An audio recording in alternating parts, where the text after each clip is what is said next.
అమ్మల గన్నయమ్మ ముగురమ్మల మూలపుటమ్మ చాలా పెద్దమ్మ సురారులమ్మ కడుపారడి పుచ్చడియమ్మ తన్నులో నమ్మిన వేల్పుటమ్మల మనమ్ముల నుండెడి అమ్మ దుర్గమాయమ్మ దుర్గమాయమ్మ కృపాబ్ధి ఇచ్యుత మహత్వ కవిత్వ పటుత్వ సంపదల్.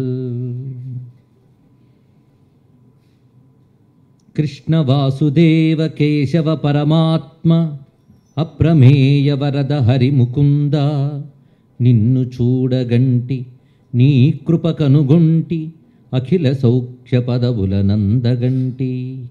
శివాయ గురవే నమః. శ్రీమాత్రే నమః. శ్రీకృష్ణ శరణం మమ. ఇక్కడ ఐఐటిలో, అందున తమిళనాట ఉన్నటువంటి ఐఐటిలో తెలుగు సంస్కృతి సమితి వారు చక్కని పిల్లల తెలుగు పద్యాలతో ఈ కార్యక్రమాన్ని ప్రారంభింపజేశారు. అందుకే నేను కూడా ఇవాళ ప్రార్థన తెలుగు పద్యాలతోనే ప్రారంభించుకున్నాం. ఈ రెండు కూడా మన పోతన గారు అందించినటువంటి పద్యాలు. తెలుగు పదాల్లో మొదటి పదం అమ్మ. ఆ అమ్మ అనేటువంటి మాటతోనే అమ్మల గన్నయమ్మ అని అందించాడు మహానుభావుడు. అయితే ఒకవైపు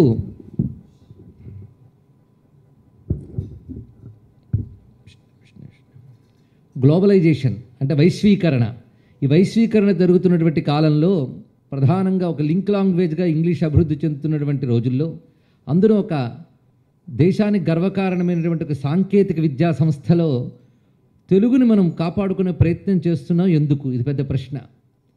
అసలు ఆ మాటకొస్తే మన భాషని మన సంస్కృతిని కాపాడుకోవాల్సిన అవసరం ఏమున్నది? ఈ ప్రశ్న ముందు వేసుకుంటే అది మనది గనక అనేది సమాధానం. మనది మనం కాపాడుకుంటున్నాం. మన అమ్మని ఎందుకు ప్రేమించాలంటే తర్కం లేదు అక్కడ. మన అమ్మ గనక. మన సంస్కృతిని మనం ఎందుకు రక్షించుకోవాలి అంటే అది మనది గనక. ఇది తెలుసుకుంటే చాలు. ఈ సమయంలో నాకు స్వామి వివేకానంద చెప్పిన ఒక మాట గుర్తొస్తున్నది. వివేకానంద మొత్తం పాశ్చాత్య దేశాలన్నింటినీ కూడా పర్యటన చేసి అక్కడ వారికి ప్రబోధాన్ని అందించి తిరిగి భారతదేశానికి వచ్చిన తర్వాత 1896లో ఆ మహానుభావుడు గొప్ప మాట చెప్పాడు. ఇక్కడున్న యువతను ఉద్దేశించి ఆయన మాట్లాడుతూ ఒక మాట అన్నారు. భారతీయ యువతకి నేను చెప్తున్న గొప్ప విషయం ఏంటంటే, అన్ని చోట్ల ఏమంటారంటే ముందుకు వెళ్ళు ముందుకు వెళ్ళు అని చెప్తారు. నేను చెప్తున్నది ఏంటంటే వీలైనంత వెనక్కి వెళ్ళండి అని చెప్తున్నాను అన్నాడు. అద్భుతమైన మాట అన్నాడు అక్కడ. వీలైనంత వెనక్కి వెళ్ళండి, ఎంత వీలైతే అంత వెనక్కి వెళ్ళండి. వెనక్కి వెళుతున్న కొద్దీ భారతదేశం యొక్క గొప్పతనం బయటపడుతుంది. ప్రాచీన కాలంలో మన ఋషులు అందించినటువంటి విజ్ఞానం ఏదైతే ఉందో అది బయటపడుతుంది. ఆ విజ్ఞానాన్ని అందుకుని ముందుకు వెళ్ళండి అని యువతను చెప్తున్నాను అన్నాడు. ఆ మాట ఇప్పటికీ మనం మననం చేసుకోవాల్సింది. యుగాల క్రితం భారతదేశ మహర్షులు అందించినటువంటి జ్ఞానం ఏదో ఒక ప్రాంతానికో ఒక వ్యక్తులకో ఒక దేశానికో పరిమితమే కాకుండా విశ్వానికంతటికీ చెందినటువంటి ఒక విజ్ఞానాన్ని భారతీయ ఋషులు యుగాల క్రితమే అందించారు. అందుకే నాగరిక దేశాల్లో మొదటి దేశమే కాదు, ముఖ్యమైన దేశం కూడా భారతదేశం అని తెలుసుకోవాలి. ఈ దేశానికి గొప్పతనమంతా ఎక్కడున్నదంటే ఋషులు ఇచ్చిన సంస్కృతిలో ఉన్నది. అందుకే స్వామి వివేకానంద ఒక విజన్తో చెప్పినటువంటి గొప్ప మాట ఏమిటంటే, భారతదేశం గొప్పతనమంతా దాని ప్రాచీనమైనటువంటి సనాతన ధర్మం మీద ఆధారపడింది. సనాతన ధర్మం ఈ దేశానికి ప్రాణం. ఆ సనాతన ధర్మాన్ని తీసివేస్తే భారతదేశం క్షీణిస్తుంది అని ఒక మత ప్రవక్తగా కాదు, ఒక తత్వవేత్తగా, ఒక ద్రష్టగా ఆనాడు స్వామి వివేకానంద చెప్పినటువంటి మాట. అదే భారతీయ యువత నేడు గుర్తు చేసుకోవాల్సినటువంటి మాట. అయితే ఇంకోవైపు వైశ్వీకరణలో మనం ఎదిగిపోతున్నాం. ఇప్పుడు ఐఐటీలో చదువుకుంటున్నాం, తర్వాత మనం విదేశాల్లో కూడాను అభివృద్ధి సాధిస్తాం. నిజమే, సాధించాలి. ప్రపంచంలో నలుమూలల వైపు నుంచి వస్తున్న జ్ఞానాన్నంతటి మనం పొందాలి. ఎంత పొందినప్పటికి కూడా మనదైన సంస్కృతిని మనం మరువరాదు. ఇది ఎలాంటిదంటే, ఒక చెట్టు కొమ్మలు చాచుతూ పైకి వెళుతూ ఉంటుంది. వెళ్ళనియండి, ఆకాశం అంటుకునేటంత పెరగనియండి, దిక్కులంతటా వ్యాపించినంత విస్తరించనివ్వండి. ఎంత విస్తరించినా ఎంత పెరిగినా నేలతో దానుకున్న బంధం మాత్రం తెగరాదు. మూలంతో దానుకున్న అనుబంధం తెగిపోతే ఇంకా పైకి ఎదగలేదు. అలాగే మనం ప్రపంచమంతా ఎంత విస్తరించినా, ప్రపంచ జ్ఞానాన్ని ఎంత తీసుకున్నా, ఈ దేశంతో ఈ సంస్కృతితో మనకున్న మూలబంధాన్ని తెంచుకుంటే మనం ఎదగలేం. ఇది తెలుసుకోవాల్సినది. అంతేకాదు, మరొక చిన్న అపప్రథ అజ్ఞానము కానీ, మోడర్నైజేషన్ అంటే వెస్టర్నైజేషన్ అనే భ్రాంతిలో మనం ఉన్నాం. ఆధునిక విజ్ఞానం నేర్చుకోవాలంటే పాశ్చాత్యీకరణ దానికి పరిష్కారం కాదు. మనంగానే ఉంటూ ఆధునిక విద్యని నేర్చుకుంటూ ప్రపంచానికి భారతదేశం అంటో ఏంటో చెప్పగలిగినటువంటి శక్తి భారతీయుడికి ఉంది. అది ఇప్పటికి అనేక మార్లు రుజువైంది. స్వామి వివేకానందే కదా, ఆ తర్వాత వచ్చినటువంటి అనేక తరాలు వివేకానంద ఇచ్చిన స్ఫూర్తితో భారతీయుడు గొప్పతనం చెప్తూనే ప్రపంచంలో గొప్పవాడిగా భారతీయుడు ఎదిగేటువంటి అవకాశాన్ని మనకు చూపిస్తున్నది. మనంగానే ఉంటూ ఎలా ఎదగాలో, అన్నిటిని ఎలా గ్రహించాలో వివేకానంద చెప్పిన ఒకానొక అద్భుతమైన మాటను గుర్తు తెచ్చుకుని మీకు చెప్తూ ఉన్నాం. ఒక చెట్టును మనం పెంచేటప్పుడు ఆ చెట్టు ఎదగడానికి ఎన్ని తీసుకుంటుందో ఆలోచించండి. మట్టి తీసుకుంటుంది, నీరు తీసుకుంటుంది, గాలి తీసుకుంటుంది, వెలుతురు తీసుకుంటుంది. ఇన్ని తీసుకున్న ఆ చెట్టు మట్టిగానో, గాలిగానో, నీరుగానో, వెలుతురుగా మారదు, చెట్టుగానే పెరుగుతుంది. అదేవిధంగా మన ప్రపంచం నలుమూలల నుంచి ఎంత జ్ఞానాన్ని మనం సేకరించినా మనంగానే ఎదగాలి అని స్వామి వివేకానంద చెప్పినటువంటి మాట తెలుసుకుని మన సంస్కృతితో, మన ధర్మంతో మనం ఎదిగే ప్రయత్నం చేయాలి. అందుకు ఒక మహావేగంగా ఆధునిక విద్య నేర్చుకుంటున్నటువంటి మన మూలాలతో అనుబంధం ఏర్పరచుకోవడం కోసమే ఈ సంస్కృతి సమితులు, ఈ భాషా సమితులు ఇవన్నీ ఉన్నాయి. పైగా మన భాష ఏదో ఆటవిక అనాగరిక భాష కాదు, ఒక నాగరికత కలిగినటువంటి భాష. ఈ భాషలో అనేక శాస్త్రాలు పుట్టాయి. కేవలం కావ్యాలు, సాహిత్యాలు మాత్రం కాదు, సైన్సెస్ పుట్టాయి, అద్భుతమైన విజ్ఞాన శాస్త్రాలు పుట్టాయి. అందుకు భారతదేశం అంటే కేవలం ఆధ్యాత్మిక దేశం అనుకోవద్దు. ముందు యువతకు చెప్తూ ఉన్నటువంటి మాట ఇది. భారతదేశం విజ్ఞాన దేశం. ఒక్కసారి మీరు ఆలోచించండి, ప్రపంచంలో మనం అనుకున్న విజ్ఞానం అభివృద్ధి చెందక ముందు భారతదేశంలో వేదాలను ఆధారం చేసుకుని విస్తరించిన జ్ఞానంలో ఒకవైపు జ్యోతిర్విజ్ఞానం. జ్యోతిర్విజ్ఞానం అంటే పిల్లలు కొంచెం ఆడుకోవడానికి బయటకు వెళ్తే బాగుంటుంది. జ్యోతిర్విజ్ఞానం అంటే జోస్యాలు చెప్పడం కాదండి, అంతరిక్ష విజ్ఞానం. అంతరిక్ష విజ్ఞానాన్ని భారతీయులు యుగాల క్రితమే సాధించారు. ఇది కూడా ఇక్కడ ఉన్న ప్రతి యువత గుర్తుపెట్టుకోవాల్సిన గొప్ప విషయం. అదేమిటో తెలుసుకునే ప్రయత్నం ఇక్కడ మీరు చదువుతున్న చదువుతో పాటు పరిశోధించవలసిన బాధ్యత కూడా మీకున్నది. దాన్ని బట్టి దేశం యొక్క గొప్పతనాన్ని ప్రపంచానికి చెప్పే అవకాశం మీకుంటుంది. ఉదాహరణకి అంతరిక్ష విజ్ఞానంలో నక్షత్రాలు, గ్రహాలు, రాసులు, వీటి యొక్క ఉనికి, వాటి యొక్క ప్రభావాన్ని ఎంత అద్భుతంగా వేదాదులు ఆవిష్కరిస్తే దాన్ని తీసుకుని వరాహమిహిరుడు మొదలైనటువంటి వారు జ్యోతిర్విజ్ఞానాన్ని మనకు అందించారు. అయితే కేవలం వాటిని మనం ఒక మత గ్రంథాలుగా అనుకుంటున్నాం కానీ విజ్ఞాన గ్రంథాలుగా చూడట్లేదు. ఒక్కసారి వాటిని విజ్ఞాన గ్రంథాలుగా చూడడం అలవాటు చేసుకోవాలి, వాటిని ఒక అధ్యయన గ్రంథాలుగా తెలుసుకోవాలి. అయితే వాటిని మతం అనుకుంటున్నాము అంటే విజ్ఞానమే మన మతం అనుకుంటే ఇంకా చాలా సంతోషం. ఇక్కడ రెండో వైపు ఇంతవరకు మనం చెప్తున్న జ్యోతిర్విజ్ఞానం, రెండవది యోగ విజ్ఞానం. యోగాన్ని అందించేవాడు పతంజలి. మొన్నటికి మొన్న ఇంటర్నేషనల్ యోగా డే ప్రపంచమంతా చేశారు. అందులో పాశ్చాత్యులు ఇప్పుడు యోగ శాస్త్రంలో ఎంత కృషి చేస్తున్నారో మనందరికీ తెలుసు. కనుకనే ఇంకోవైపు జ్యోతిర్విజ్ఞానంతో పాటు యోగం ఏం చేస్తుందంటే sound mind in sound body అన్నాడు ఇక్కడ. అంటే ఆరోగ్యం అంటే ఏమిటో ఆయుర్వేదంలో నిర్వచనం ఇచ్చారు. దృఢమైన శరీరము, దృఢమైన మనస్సు. అంతేగాని కేవలం శారీరక ఆరోగ్యమే కాదు, మానసికంగా కూడా దృఢంగా ఉండాలి. అందుకు అటువంటి దృఢమైన శరీరాన్ని, దృఢమైన మనస్తత్వాన్ని ఇచ్చే విద్యయే నిజమైన విద్య అని వివేకానంద ఇచ్చే నిర్వచనాన్ని మనం గుర్తుపెట్టుకోవాలి ఇక్కడ. అందుకు మనిషి మానసికంగా దృఢంగా ఉండాలి, శారీరకంగా బలంగా ఉండాలి. అలా భారత జాతి తయారవ్వాలి.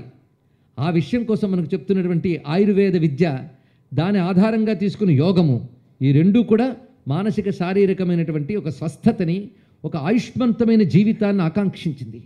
భారతీయ సంస్కృతి ఎప్పుడో పరం గురించో, చచ్చిన తర్వాత వచ్చో మోక్షం గురించో చెప్పలేదు. ఇది బాగా తెలుసుకోవాలి. భారతీయ సంస్కృతి గొప్పగా బ్రతకడం ఎలాగో నేర్పింది. ఇది తెలుసుకోవాలి ఇక్కడ. ఆధ్యాత్మికత అంటే చాలామంది అనుకుంటారు రిటైర్ అయిన తర్వాత చేయవలసిన కాలక్షేపం అని. నిజానికి ఆధ్యాత్మికత ఎవరి కోసం అంటే ఎవరు బ్రతకాలనుకుంటున్నారో వారి కోసం.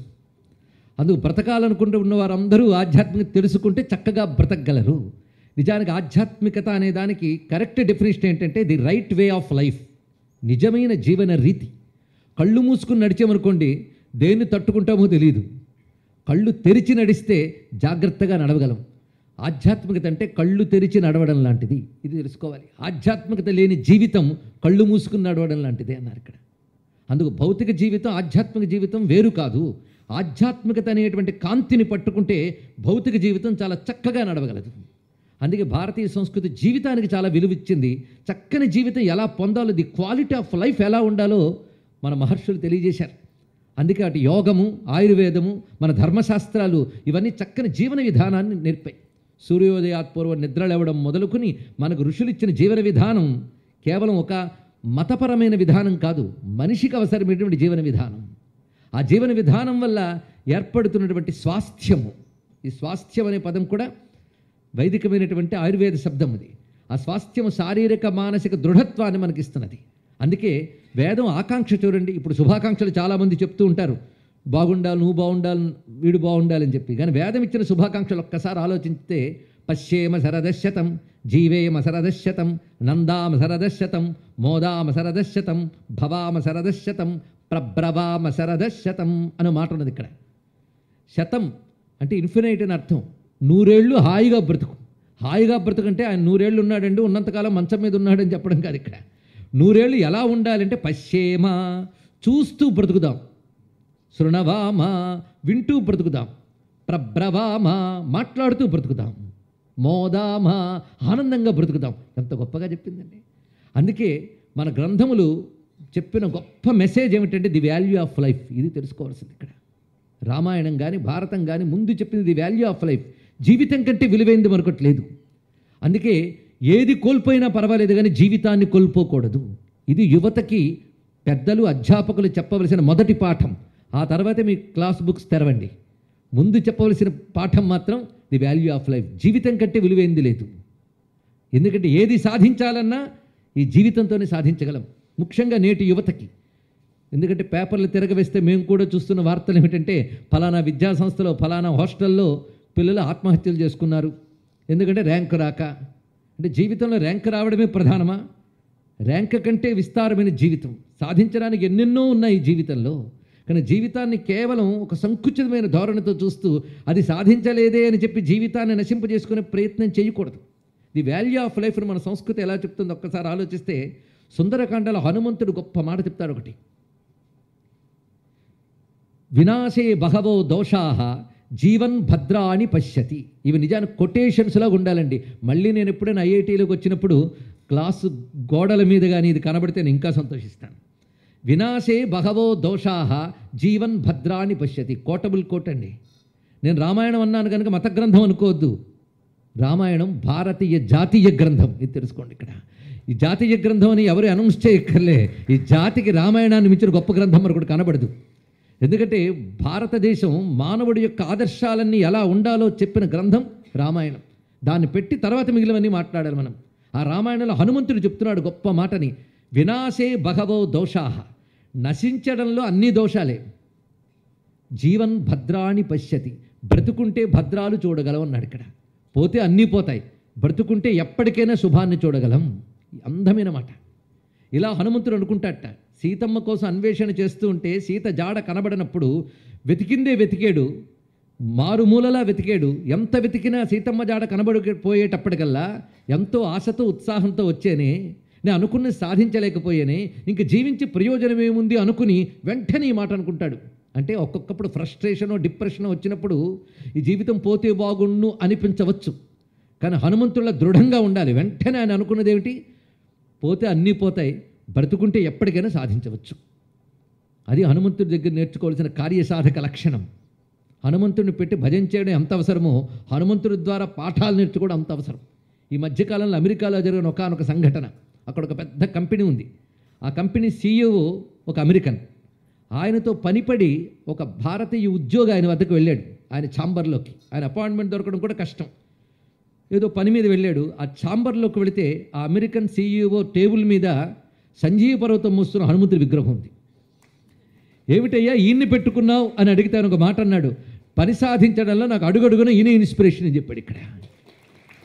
ఇంకేం కావాలంటే ఒక కార్యసాధకుడికి ఎలాంటి లక్షణాలు ఉండాలో అన్ని హనుమంతుడి దగ్గర ఉన్నాయి. అందుకే స్వామి వివేకానంద ఒక మాట చెప్పాడు, భారత జాతి హనుమంతుని ఆదర్శంగా తీసుకుంటే ఎప్పటికైనా గొప్ప యువత తయారవుతుంది అన్నాడు, గొప్ప తరం తయారవుతుంది అన్నాడు ఇక్కడ.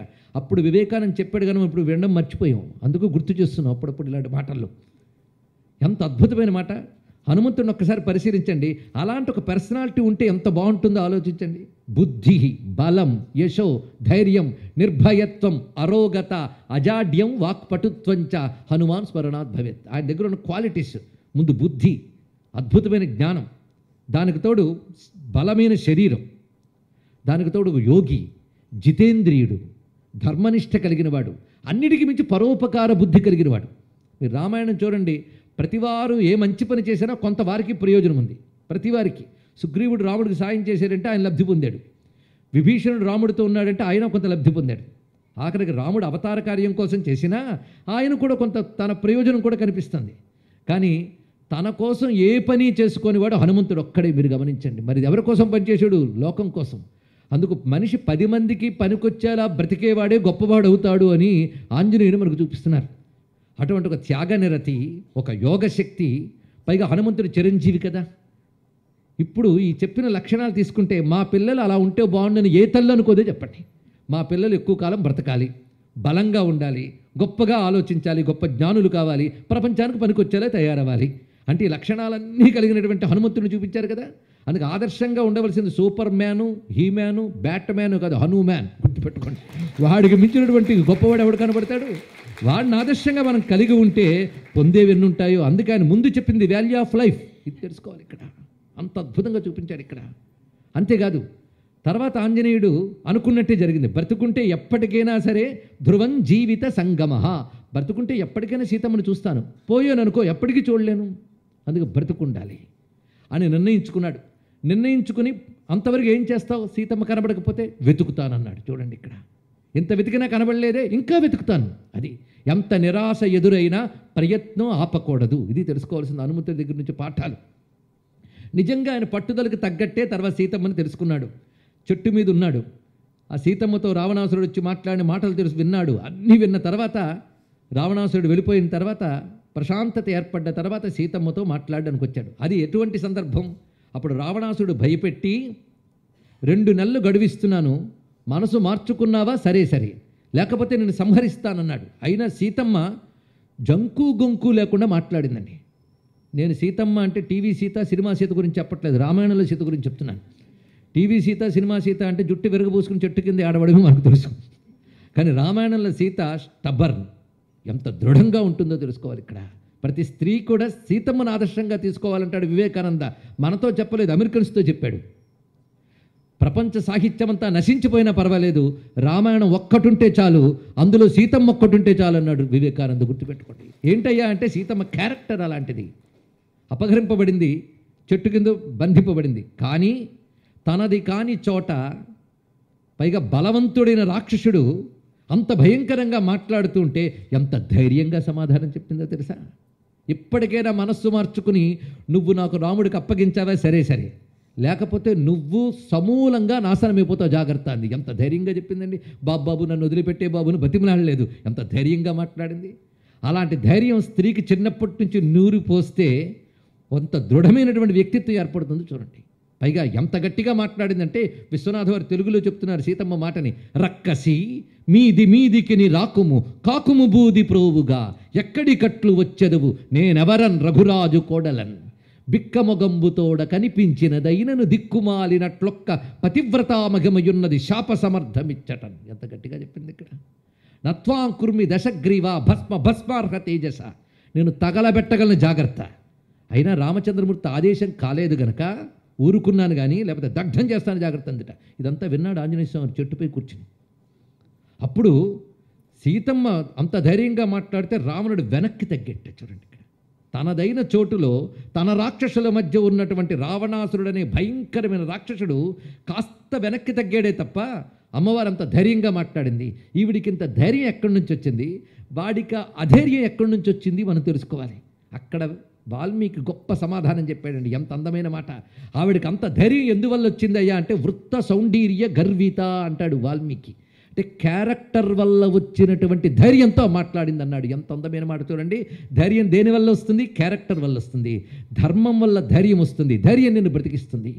అంతేగాని చుట్టూ సంపద ఉన్నా, ధనమున్నా, జనబలమున్నా ఇవ్వలేని ధైర్యం ధర్మబలం మాత్రమే ఇవ్వగలదు. అది భారతదేశ సంస్కృతిని రామాయణం ప్రపంచానికి చెప్తున్న గొప్ప మాట ఏంటంటే, ఎక్కడ ధర్మం ఉంటుందో అక్కడ ధైర్యం ఉంటుంది, ఎక్కడ ధైర్యం ఉంటుందో అక్కడ విజయం ఉంటుంది. ఇది తెలుసుకోవాలి. అంతేగాని సంపదలు పోగు చేసుకోవడంలోనూ, జనబలాన్ని పోగు చేసుకోవడంలోనూ మనం తపన పడుతుంటాం, కానీ ధర్మాన్ని పోగు చేసుకోవడానికి తపన పడాలి అని రామాయణం ప్రపంచానికి చెప్తున్నటువంటి మొట్టమొదటి పాఠం తెలుసుకోండి ఇక్కడ. అందుకు ఆవిడంత ధైర్యంగా మాట్లాడిందిట. తర్వాత రావణాసురుడు వెళ్ళిపోయిన తర్వాత చెప్పి ఏం వెళ్ళాడు? 2 నెలలు గడువని. అప్పుడు సీతమ్మ కొంచెం మానసిక వేదన కలిగింది. అప్పటి వరకు రాక్షస స్త్రీలు భయంకరంగా మాట్లాడారు. నిరాశాజనకంగా మాట్లాడారు. అప్పుడు ఆ తల్లికి ఒక చిన్న జంకు కలిగిందండి. దుఃఖం బాగా ఉన్నప్పుడు పెద్దవారికి కూడా మనస్సు కొంచెం బ్యాలెన్స్ తప్పడం సహజం. ఆ సమయంలో ఎలా నేర్చుకోవాలో మనకు పాఠం చెప్తున్నాడు రామాయణం. రామాయణం ద్వారా మనకి అంత కౌన్సిలింగ్ అందుతుందో చూడండి ఇక్కడ. అప్పుడు సీతమ్మకి 10 నెలలలో జరగని అద్భుతం 2 నెలల్లో జరుగుతుందా అనిపించిందిరండి. ఎందుకంటే అప్పటికి ఆవిడ బంధింపబడి 10 నెలలు అయింది, ఇంకా 2 నెలలు ఉంది. 10 నెలల్లో జరగని అద్భుతం 2 నెలల్లో జరుగుతుందా, కాబట్టి ఇంకా బ్రతకడం వ్యర్థము అనుకుని ఆమె తన జడతో మెడకి తగిలించుకుని ఊరిపోసుకోబోయిందిట. అప్పుడు ఆంజనేయ స్వామి చూశారు, ఈ సమయంలో ఈమెను ఓదార్చాలి అని ఒక్కసారిగా నెమ్మదిగా చెట్టు మించి దిగి అమ్మవారు చేరి, అమ్మా నేను రాముని దూతను, సందేశాన్ని తీసుకువచ్చాను అనగానే సీతమ్మ ఒక మాట ఉంటుంది, ఒక్క క్షణం ఆలస్యమైంటే నేను బ్రతకను, ఇప్పుడు నువ్వు వచ్చి సమయంలో ఓదార్చావు, దీన్ని బట్టి నాకు జీవితం మీద మళ్ళీ ఆశ కలిగింది, కానీ ఆ క్షణంగానే జారిపోతే నా జీవితం పోయేదే. కాబట్టి హనుమ ఒక్క మాట చెప్తున్నాను విను అంటూ సీతమ్మ ఒక మాట అంటుంది, ఏతి జీవంతమానందో నరం వర్షశతాదపి. మనిషి బ్రతుకుంటే 100 ఏళ్లకైనా ఆనందాన్ని పొందగలడు. కనుక ఆంజనేయ బ్రతకాలి బ్రతకాలి బ్రతకాలి బ్రతకాలి, ఇంతకు మించి మరొకటి లేదండి.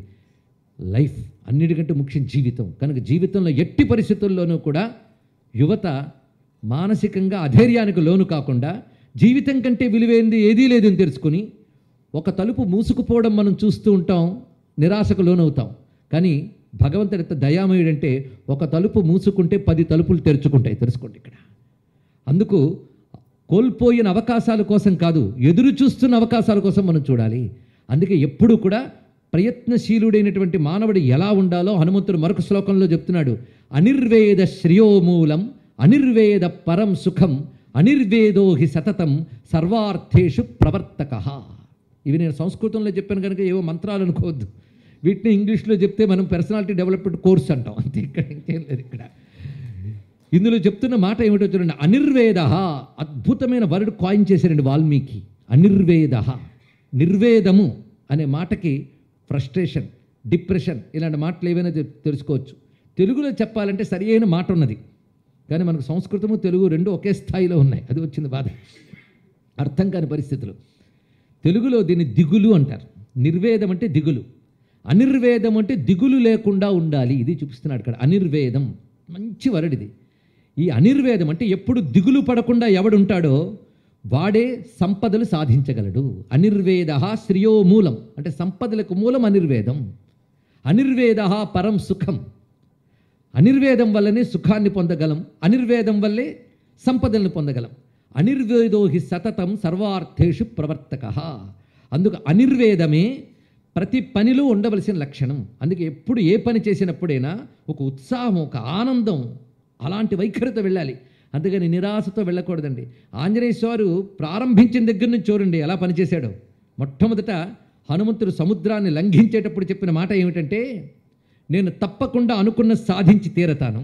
యథా రాఘవ నిర్ముక్త శరశ్వసన విక్రమ గచ్చే తద్వద్గమిష్యామి లంకాం రావణపాలితాం.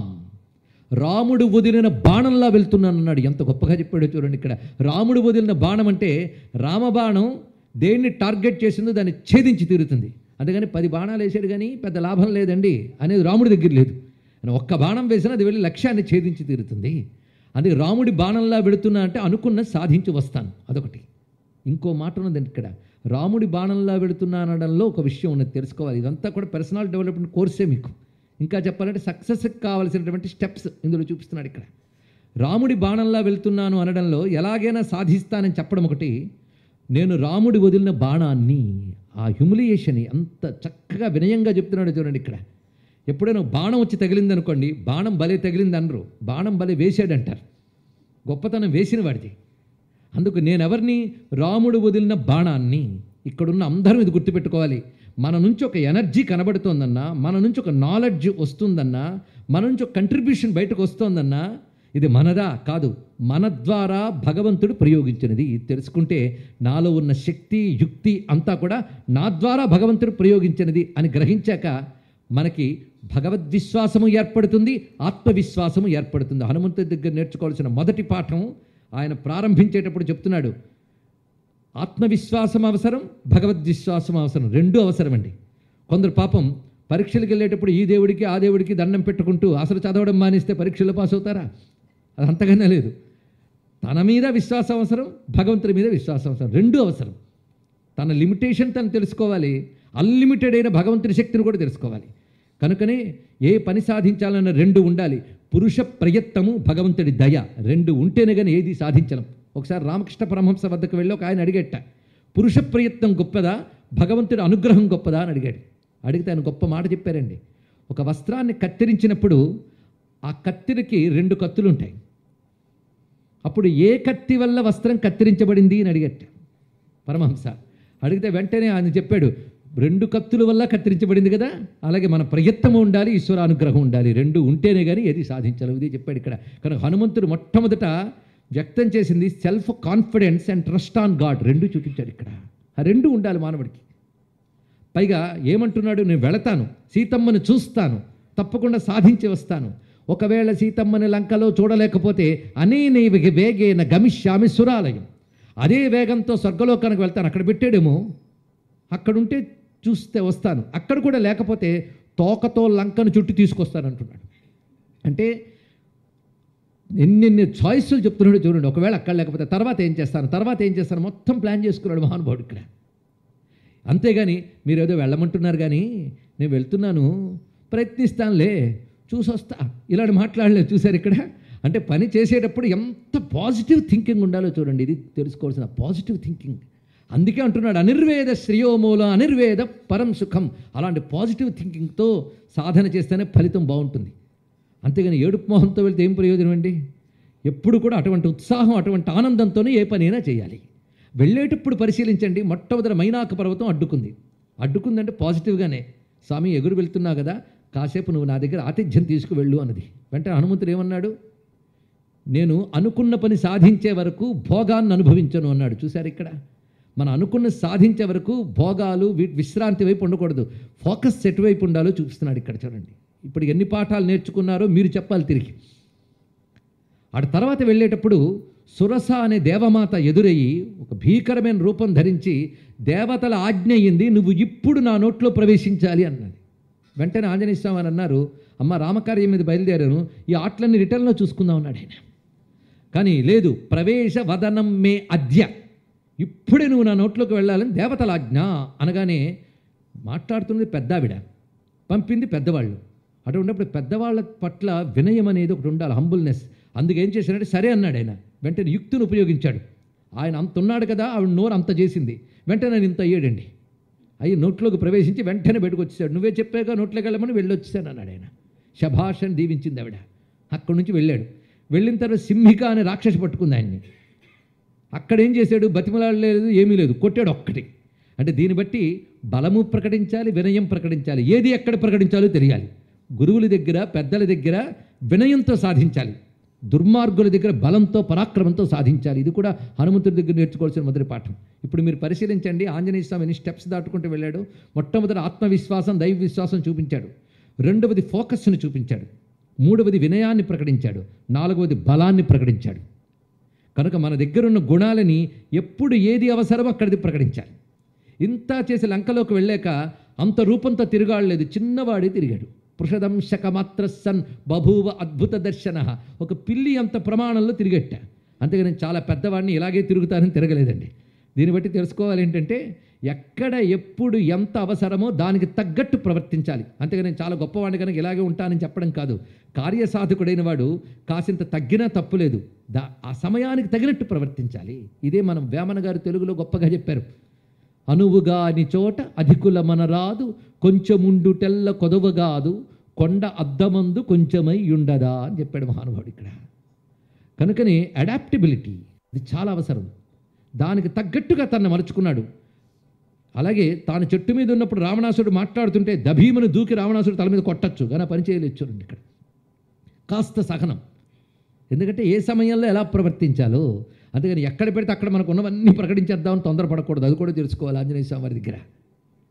దీన్ని బట్టి ఒక్క రామాయణంలో ఒక 4 ముక్కలు తీసుకుంటేనే మనకి జీవితం పట్ల ఎలాంటి దృష్టి ఉండాలి, ఒక కార్యాన్ని సాధించేవాడికి ఎలాంటి లక్షణాలు ఉండాలి, ఒక అద్భుతమైన వ్యక్తిత్వం ఏంటో మనం గ్రహించగలిగాం.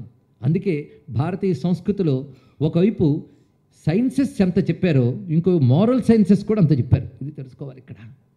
మోరల్ సైన్స్ అంటే ఇంకేమిటో కాదు, మనం hotel management, hospital management, business management చదువుతున్నాం. అన్నిటికంటే మరొకటి ఉంది, లైఫ్ మేనేజ్మెంట్. చాలా గొప్పది అది, జీవితం మేనేజ్ చేయడం. ఆ లైఫ్ మేనేజ్మెంట్ కోర్సేనండి రామాయణం భారతం.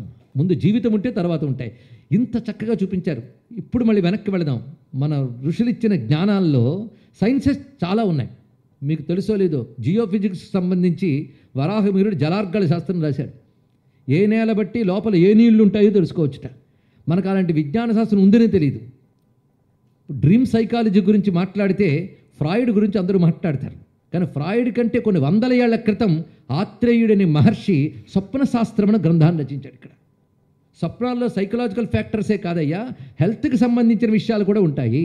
హెల్త్ ప్రాబ్లం ఎలా ఉంటే డ్రీమ్ ఎలా వస్తుందో కూడా రాసాడు మహానుభావుడు. స్వప్న శాస్త్రం చదివితే మిషన్లు అవసరం లేకుండా రోగాలను డయాగ్నోజ్ చేయొచ్చు. అది చిత్రం ఏంటంటే, ఎక్కడైనా సంస్కృతం కనబడగానో మత గ్రంథం కూడా పక్కకు తోసేస్తాం. పోనీ స్టడీ చేద్దామంటే సెక్యులర్ దేశాల్లో అదెందుకని ముందు గోల చదవకుండా అనేది ఒక దౌర్భాగ్యం. ఇది వచ్చింది బాధ. అంతే కదండి. భారతదేశంలో తెలుగునాట ఈ మధ్యకాలంలో జరిగిన సంఘటన చెప్తున్నాను. మహాభారతంలో మేనేజ్మెంట్ స్కిల్స్ అనేటువంటి దాని మీద ఒక సెమినార్ ఏర్పాటు చేశారు. ప్రపంచం నుంచి అనేక ప్రొఫెసర్స్ వచ్చారు మాట్లాడడానికి. ఇంకా రేపు ప్రారంభం అనగా ప్రోగ్రాం క్యాన్సిల్ అయింది. నేను ఆ కరపత్రం చూశాను. ఎందుకు క్యాన్సిల్ అయిందంటే, ఎవడో నాస్తిక విద్యార్థి సంఘంట మతానికి సంబంధించినటువంటి సెమినార్లు మా కాలేజీలో చేయడానికి వీలు లేదు, వస్తే ప్రొఫెసర్లు రాళ్లతో కొడతాం. అబ్బా, అలాంటి విద్యార్థిని తీర్చిదిద్దిన అధ్యాపకుల్ని వాళ్ళ కన్న తల్లిదండ్రుల ముందు అనాలి. వచ్చిన ప్రొఫెసర్ని రాళ్లతో కొడతానంత సంస్కారం నేర్పారనమాట. విద్యార్థి దశలోనే మీ సంస్కారాలు నేర్పకపోతే పెద్దయ్యాక మంచి మాటలు చెప్తే కూర్చొని నిద్రపోవడానికి తప్ప ఇంక దేనికి పనికిరాదండి. తెలుసుకోండి. ఇక్కడ మేము చూస్తూ ఉంటే పెద్దవాళ్ళు పాపం అప్పటికి పశ్చాత్తాపంతో వచ్చి ప్రవచనాలు వింటూ ఉంటారు. ఆ పని ఏదో మొత్తం యవ్వనంలో ఉన్నప్పుడే చేస్తుంటే వాళ్ళ బ్రతుకులు ఇంకెంత బాగుండేవో అనిపిస్తుంటుంది ఇక్కడ. అందుకే ఇవన్నీ విద్యార్థులకు మొదటి నుండి మన సంస్కారాలు ఇవ్వాలి. ఇక్కడ ఆ విధంగా ఆపివేశారు సెమినార్ని. కానీ సైమల్టేనియస్గా అదే సమయంలో కెనడాలో మహాభారతం మీద అద్భుతమైన సెమినార్ జరిగింది. అక్కడ ఎవరు రాళ్లతో కొట్టలేదు. 25 మంది ప్రొఫెసర్లు పాల్గొన్నారు. అందులో 23 విదేశస్తులు, 2 మాత్రమే భారతీయులు. ఇది ఎంత గర్వించదగ్గ అంశమో అంత బాధపడవలసిన అంశం. ఏ దేశంలో రామాయణం పుట్టిందో, ఏ దేశంలో భారతం పుట్టిందో, ఆ దేశంలో వాటిలో ఉన్న విజ్ఞానాన్ని మనం పరిశీలించకుండా మతం పేరున పక్కకు తోసేయడం అజ్ఞానం కాదా, మూర్ఖత్వం కాదా, దుర్మార్గం కాదా? ప్రశ్నించుకోండి ఇక్కడ. అందుకు నేను ఇక్కడ వచ్చి బొట్టు బోణం పెట్టుకుని పంచకట్టు చెప్తున్నాను కనుక పురాణ ప్రవచనం చేయట్లేదు. నేను నా యవ్వన ఆరంభ సమయంలోంచి ఇవన్నీ చెప్తూ తిరుగుతున్నవాడిని. తెలుసుకోండి. ఈ మాట ఎందుకు చెప్తున్నామంటే, ఆధ్యాత్మికత వృద్ధుల పని అయితే 32 ఏళ్ల స్వామి వివేకానంద తను 30వ ఏటే ప్రారంభించాడు మహానుభావుడు. 39 ఏళ్ల వరకు జీవించాడు. 30వ ఏట ప్రపంచానికి భారతీయ సంస్కృతి అంటే ఏమిటో చెప్పాడు మహానుభావుడు. ఆయన వృద్ధుడా? 32 ఏళ్లకే భారతదేశాన్ని ముమ్మార్లు పర్యటించి అద్భుతమైన సంస్కరణ చేసిన ఆదిశంకర భగవత్పాల్ వారు వృద్ధుడా? ఎక్కడున్నాడురా భగవంతుని ప్రశ్నించిన పెద్దవాడైన తండ్రికి ఇంకా డౌటా? ఎక్కడ పెడితే అక్కడున్నాడు చూసుకో అని గట్టిగా హెచ్చరించిన ప్రహ్లాదుడు వృద్ధుడా? తెలుసుకోండి. అందుకే ఆధ్యాత్మికత, భారతీయ విజ్ఞానం వృద్ధుల కోసం అనుకోవద్దు. దీని నిండా జ్ఞానమే ఉన్నది. మీరు ఏ జ్ఞానంకి చెప్పండి, భారతీయ మహర్షుల దగ్గర మూలాలు ఉన్నాయి. దీన్ని బట్టి అన్ని వేదాల్లో ఉన్నాయిషా నేను వెక్కిరింపుగా చెప్పట్లేదు ఇక్కడ. యుగాల క్రితం జ్ఞానం కలిగిన ఒకానొక సంస్కృతికి మనం వారసులం. అందుకే వివేకానంద చెప్పినట్లు అది తెలుసుకుని నేటి ఆధునిక విజ్ఞానంతో కలబోసుకుని మనం ముందుకు పురోగమించాలి. అందుకని ఆధునికతని తిరస్కరించట్లేదు, ప్రాచీనతని విస్మరించవద్దని చెప్తున్నా ఇక్కడ. దీనికి ఇంకా మీకు స్ఫూర్తి కలగడానికి పెద్దలకి ఇక్కడ చెప్తున్నాను. మైకేల్ డానినో అనేటువంటి మహానుభావుడు, ఒక ఫ్రెంచ్ దేశస్థుడు, భారతదేశాన్ని అధ్యయనం చేసి Indian culture and India's future ఒక అద్భుతమైన పుస్తకం రచించాడు. ఇక్కడ కొద్దిమంది విద్యార్థులు వచ్చారు, కానీ ఇందులో ఒక్కరిద్దరు చదివి ఇంకా వేల మంది చదివించండి. మీరు బాగుపడతారు, మీ తోటి విద్యార్థులు బాగుపడతారు, క్రమంగా దేశం బాగుపడుతుంది. అద్భుతమైన పుస్తకాన్ని ఇచ్చాడు మహానుభావుడు, Indian culture and India's future. చాలా రమ్యమైనటువంటి గ్రంథం. ఎంత విజ్ఞానం మనకున్నది. అందుకు మనదైన దాన్ని మనం మరవకుండా ఉండాలి అనేది ఇక్కడ సారాంశంగా చెప్పుకుంటూ, మనది మనం మరవనప్పుడు ఇతరులది ఇంకా బాగా అర్థం చేసుకోగలం. అందుకే మనకు మాట ఉన్నది, ఉట్టికెగరలేనమ్మ స్వర్గానికి ఎగరగలదా అని ఒక మాట ఇక్కడ. ఎంట గెలిచి రచ్చగలవు. వివేకానంద ఈ దేశానికి తిరిగి వచ్చాక చాలామందికి ప్రశ్న వేసేట, మహానుభావ మీరు విదేశాలకు ఎందుకు వెళ్ళారని. అక్కడికి వెళ్ళి చెప్పొస్తూ నువ్వు ఇక్కడ వింటావని వెళ్ళాను అన్నాడు. అంత గొప్పగా చెప్పాడు, నిజమే. ఆయన రచ్చగలిచి ఇంటకొచ్చాడండి మహానుభావుడు ఇక్కడ. వివేకానంద వెళ్ళినప్పుడు పరిస్థితిని ఒక్కసారి మీరు ఆలోచించండి. ఇప్పుడైతే మనం ఎక్కడ శ్రీనివాసు అని పిలిస్తే 10 మంది పలుకుతారు అమెరికా రోడ్లో, అంతమంది ఉన్నారు మన వాళ్ళు. వివేకానంద వెళ్ళిన సమయంలో భారతీయులు ఎంతమంది ఉన్నారు అక్కడ లేరు. పైగా అప్పుడు భారతదేశం పాశ్చాత్య పాలనలో ఉంది, భారతదేశం మీద చిన్న చూపు ఉంది. అలాంటి స్థితిలో కూడాను వివేకానందకి వాళ్ళు హారతులు పట్టి గురువుగా స్వీకరించారంటే ఆ గొప్పతనం వివేకానందది. వివేకానంద ద్వారా వినిపించిన భారతీయ ఋషుల వాక్కు తెలుసుకోండి ఇక్కడ. అలాంటి సంస్కృతికి మనం వారసులమని తెలుసుకుంటూ ఇప్పుడు రామాయణాన్ని హనుమంతుడిని చెప్పుకుంటూ జీవిత విధానాన్ని గమనించుకున్నాం. అందుకు ఇక్కడ మనదైన సంస్కృతిని కాపాడుకోవాలంటే భాషను ముందు కాపాడుకోవాలి. ఇక్కడున్న కొందరికి తెలిసి ఉంటుంది, కావాలంటే ఇంటర్నెట్లో వెతకండి. మెకాలే రాసిన ఉత్తరం ఆ రోజుల్లోది. భారతదేశానికి మనం కొత్తగా నేర్పాల్సింది లేదు, ఇక్కడ కావలసినంత జ్ఞానం ఉంది, జ్ఞానాన్ని నేర్పే ఒక సిస్టమ్ ఉంది ఇక్కడ. ఇక్కడ ఉన్నటువంటి సంస్కృతిని మనం దెబ్బతీయాలంటే ఇక్కడున్న వాళ్ళకి వీళ్ళ భాషపై వీళ్ళ సంస్కృతిపై గౌరవాన్ని దెబ్బతీయాలి. అది దెబ్బతీయాలంటే ముందు వీళ్ళ భాషను దెబ్బతీద్దాం. మన భాష చదవకపోతే బ్రతకలేవనే పరిస్థితి కల్పిద్దాం. అప్పుడు ఈ సంస్కృతిని నశింపజేయవచ్చు అని పాశ్చాత్యులకి మెకాలే గారు ఇచ్చిన సలహా. అప్పుడు విద్యాశాఖ మంత్రి. ఇప్పటికీ అదే పాటిస్తున్నాం మనం. ఈ పరిస్థితిలో ఉన్నాం. ఒక్కసారి చదవండి, దాని నుంచే స్ఫూర్తి తెచ్చుకోండి ఇక్కడ. అంతేగాను మార్క్ ట్వెయిన్ మహానుభావుడు భారతదేశంలో చాలా కాలం ఉన్నాడు. ఆయన చెప్తాడు, భారతదేశం అంత సంపన్నమైన దేశాన్ని ఎక్కడ చూడలేదు. ఒకప్పుడు ఎంత సంపద కలిగిన దేశం, ఇప్పుడు భారతదేశాన్ని అభివృద్ధి లేని దేశమని ఎవరైతే అంటున్నారో ఆ పాశ్చాత్యులు దోచుకోవడం వల్ల దరిద్ర దేశం అయ్యిందే కానీ భారతదేశం సంపదలో కానీ అదేవిధంగా జ్ఞానంలో కానీ ఎప్పుడు ఉన్నత స్థితిలో ఉండేది. అంతేగాని కేవలం ఆధ్యాత్మికత అనుకుంటూ భౌతికతని ఎప్పుడు నెగ్లెక్ట్ చేయలేదు భారతీయ సంస్కృతి. భౌతికంగా ఎదగాలి, ఆధ్యాత్మికంగా ఎదగాలి. ఇవన్నీ కలిస్తేనే నిజమైన ఎదుగుదల అని యుగాల క్రితమే మన వారు తెలియజేశారు. ఇవన్నీ కూడా మనం గర్వించదగ్గ అంశాలు మనం చెప్పుకుంటున్నాం. అలాంటి మన భాషను మనం బ్రతికించుకుందాం. సంస్కృతం ఇప్పుడు పాశ్చాత్య దేశాలు నేర్చుకుంటున్నారు. నాసాలో సుమారు 1000 మంది సంస్కృతం నేర్చుకుంటున్నారు అని విషయం తెలుసుకున్నాం. నేను ఈ మధ్య అమెరికాలో అయోవా స్టేట్లో ఫెయిర్లాండ్ అనే ప్రాంతంలో వేదిక్ యూనివర్సిటీ అని దాన్ని చూశాను నేను నా కళ్ళతో. అలాంటి వేదిక్ యూనివర్సిటీ వేదభూమిని భారతదేశంలో లేదే అని కన్నీరు కార్చాను. అది కూడా తెలుసుకోవాలి. అక్కడ అనేక మంది పాశ్చాత్యులు చదువుకుంటున్నారు. డాక్టర్ మైఖేల్ అనేటువంటి మెడిసిన్లో ఒక పెద్ద ప్రొఫెసరు ఆయన ఇంటికి తీసుకెళ్ళి చూపించాడు నాకు. నేను ఆశ్చర్యపోయాను. ఆ ఇల్లు వేదిక్ ఆర్కిటెక్చర్, అక్కడ స్థాపత్య వేదాన కోర్సు ఉందండి. వేదిక్ ఆర్కిటెక్చర్ ప్రకారంగా వేదిక్ వాస్తుతో నిర్మాణం చేసిన ఇల్లు. అక్కడ ఎయిర్ కండిషన్ యొక్క అవసరం లేకుండానే వేసవిలో చల్లదనం, చలికాలంలో వెచ్చదనం ఉండేలా ఎలా నిర్మించవచ్చో వేదాలను ఆధారం చేసుకుని నిర్మాణం చేసిన ఇల్లుట. పైన అతను ఇంగ్లీష్లోనే మాట్లాడుతూ కొన్ని పదాలు చెప్పాడు. దీన్ని బ్రహ్మస్థానం అంటారండి అన్నాడు. బ్రహ్మస్థానం అనే పదం పెట్టాడు. ఒక మనిషికి తల ఎలా ఉంటుందో ఇంటికి అది బ్రహ్మస్థానం అంట. అక్కడి నుంచి ఒక కాంతి ఇంటి మధ్యలో పడుతుంది, మన మండువా లోగిళ్ళులాగా. ఆ మధ్యలో ఎవరు నడవకుండా ఒక చిన్న అరుగు వేసి దాని మీద కృష్ణ విగ్రహం పెట్టాడు ఆయన. పైగా ఎన్ని రకాల తులసి చెట్లు పెంచుతున్నాను అని దగ్గరుండి చూపించాడండి. ఇలాంటి ఇళ్ళన్నీ అక్కడ ఉంటూ దాని పేరు వేదిక్ సిటీ అని పేరు పెట్టారు. మరొకటి ఎకో విలేజ్. ఎకో విలేజ్ అంటే ప్రకృతిని నశింపజేయకుండా ప్రకృతితో కలిసి బ్రతకడం ఎలాగో వీళ్ళందరూ ప్రొఫెసర్లు, మేధావులు ఉన్నారు అక్కడ. వీటితో పాటు వేదిక్ అబ్జర్వేటరీ చూసాం. అక్కడ చదువుకున్న కుర్రవాడు ఇప్పుడు నాసాలో ఉన్నత స్థితిలో ఉద్యోగం చేస్తున్నాడనే విషయం తెలిసి మళ్ళీ ఆనందించాను నేను ఇక్కడ. అంటే ఏ విధంగా బ్లెండ్ చేయొచ్చో భారతీయ ఋషుల విజ్ఞానాన్ని ఆధునిక విజ్ఞానంతో కలిపి చదివితే మనం ఇంకెంత పురోగమించవచ్చు అనేటటువంటిది ఇక్కడ నిద్రపోయే వాళ్ళు నిద్రపోనియండి, యువత తెలుసుకుంటే చాలు. నాకు ఇక్కడ దానికి చూపిస్తున్నాను ఎటువంటి స్ఫూర్తిమంతమైనటువంటి జ్ఞానం భారతీయ ఋషులు మనకి ఇచ్చారో గ్రహించండి. ఇక్కడ ఇందులో ఏ ఒక్క మాట మనల్ని స్పందింపజేసినా గర్వించేదగ్గ అంశమే. అంతేకాదు అక్కడ నేను కుర్రవాడిని చూశాను. అతను అక్కడ పుట్టి పెరిగినటువంటి కుర్రవాడు.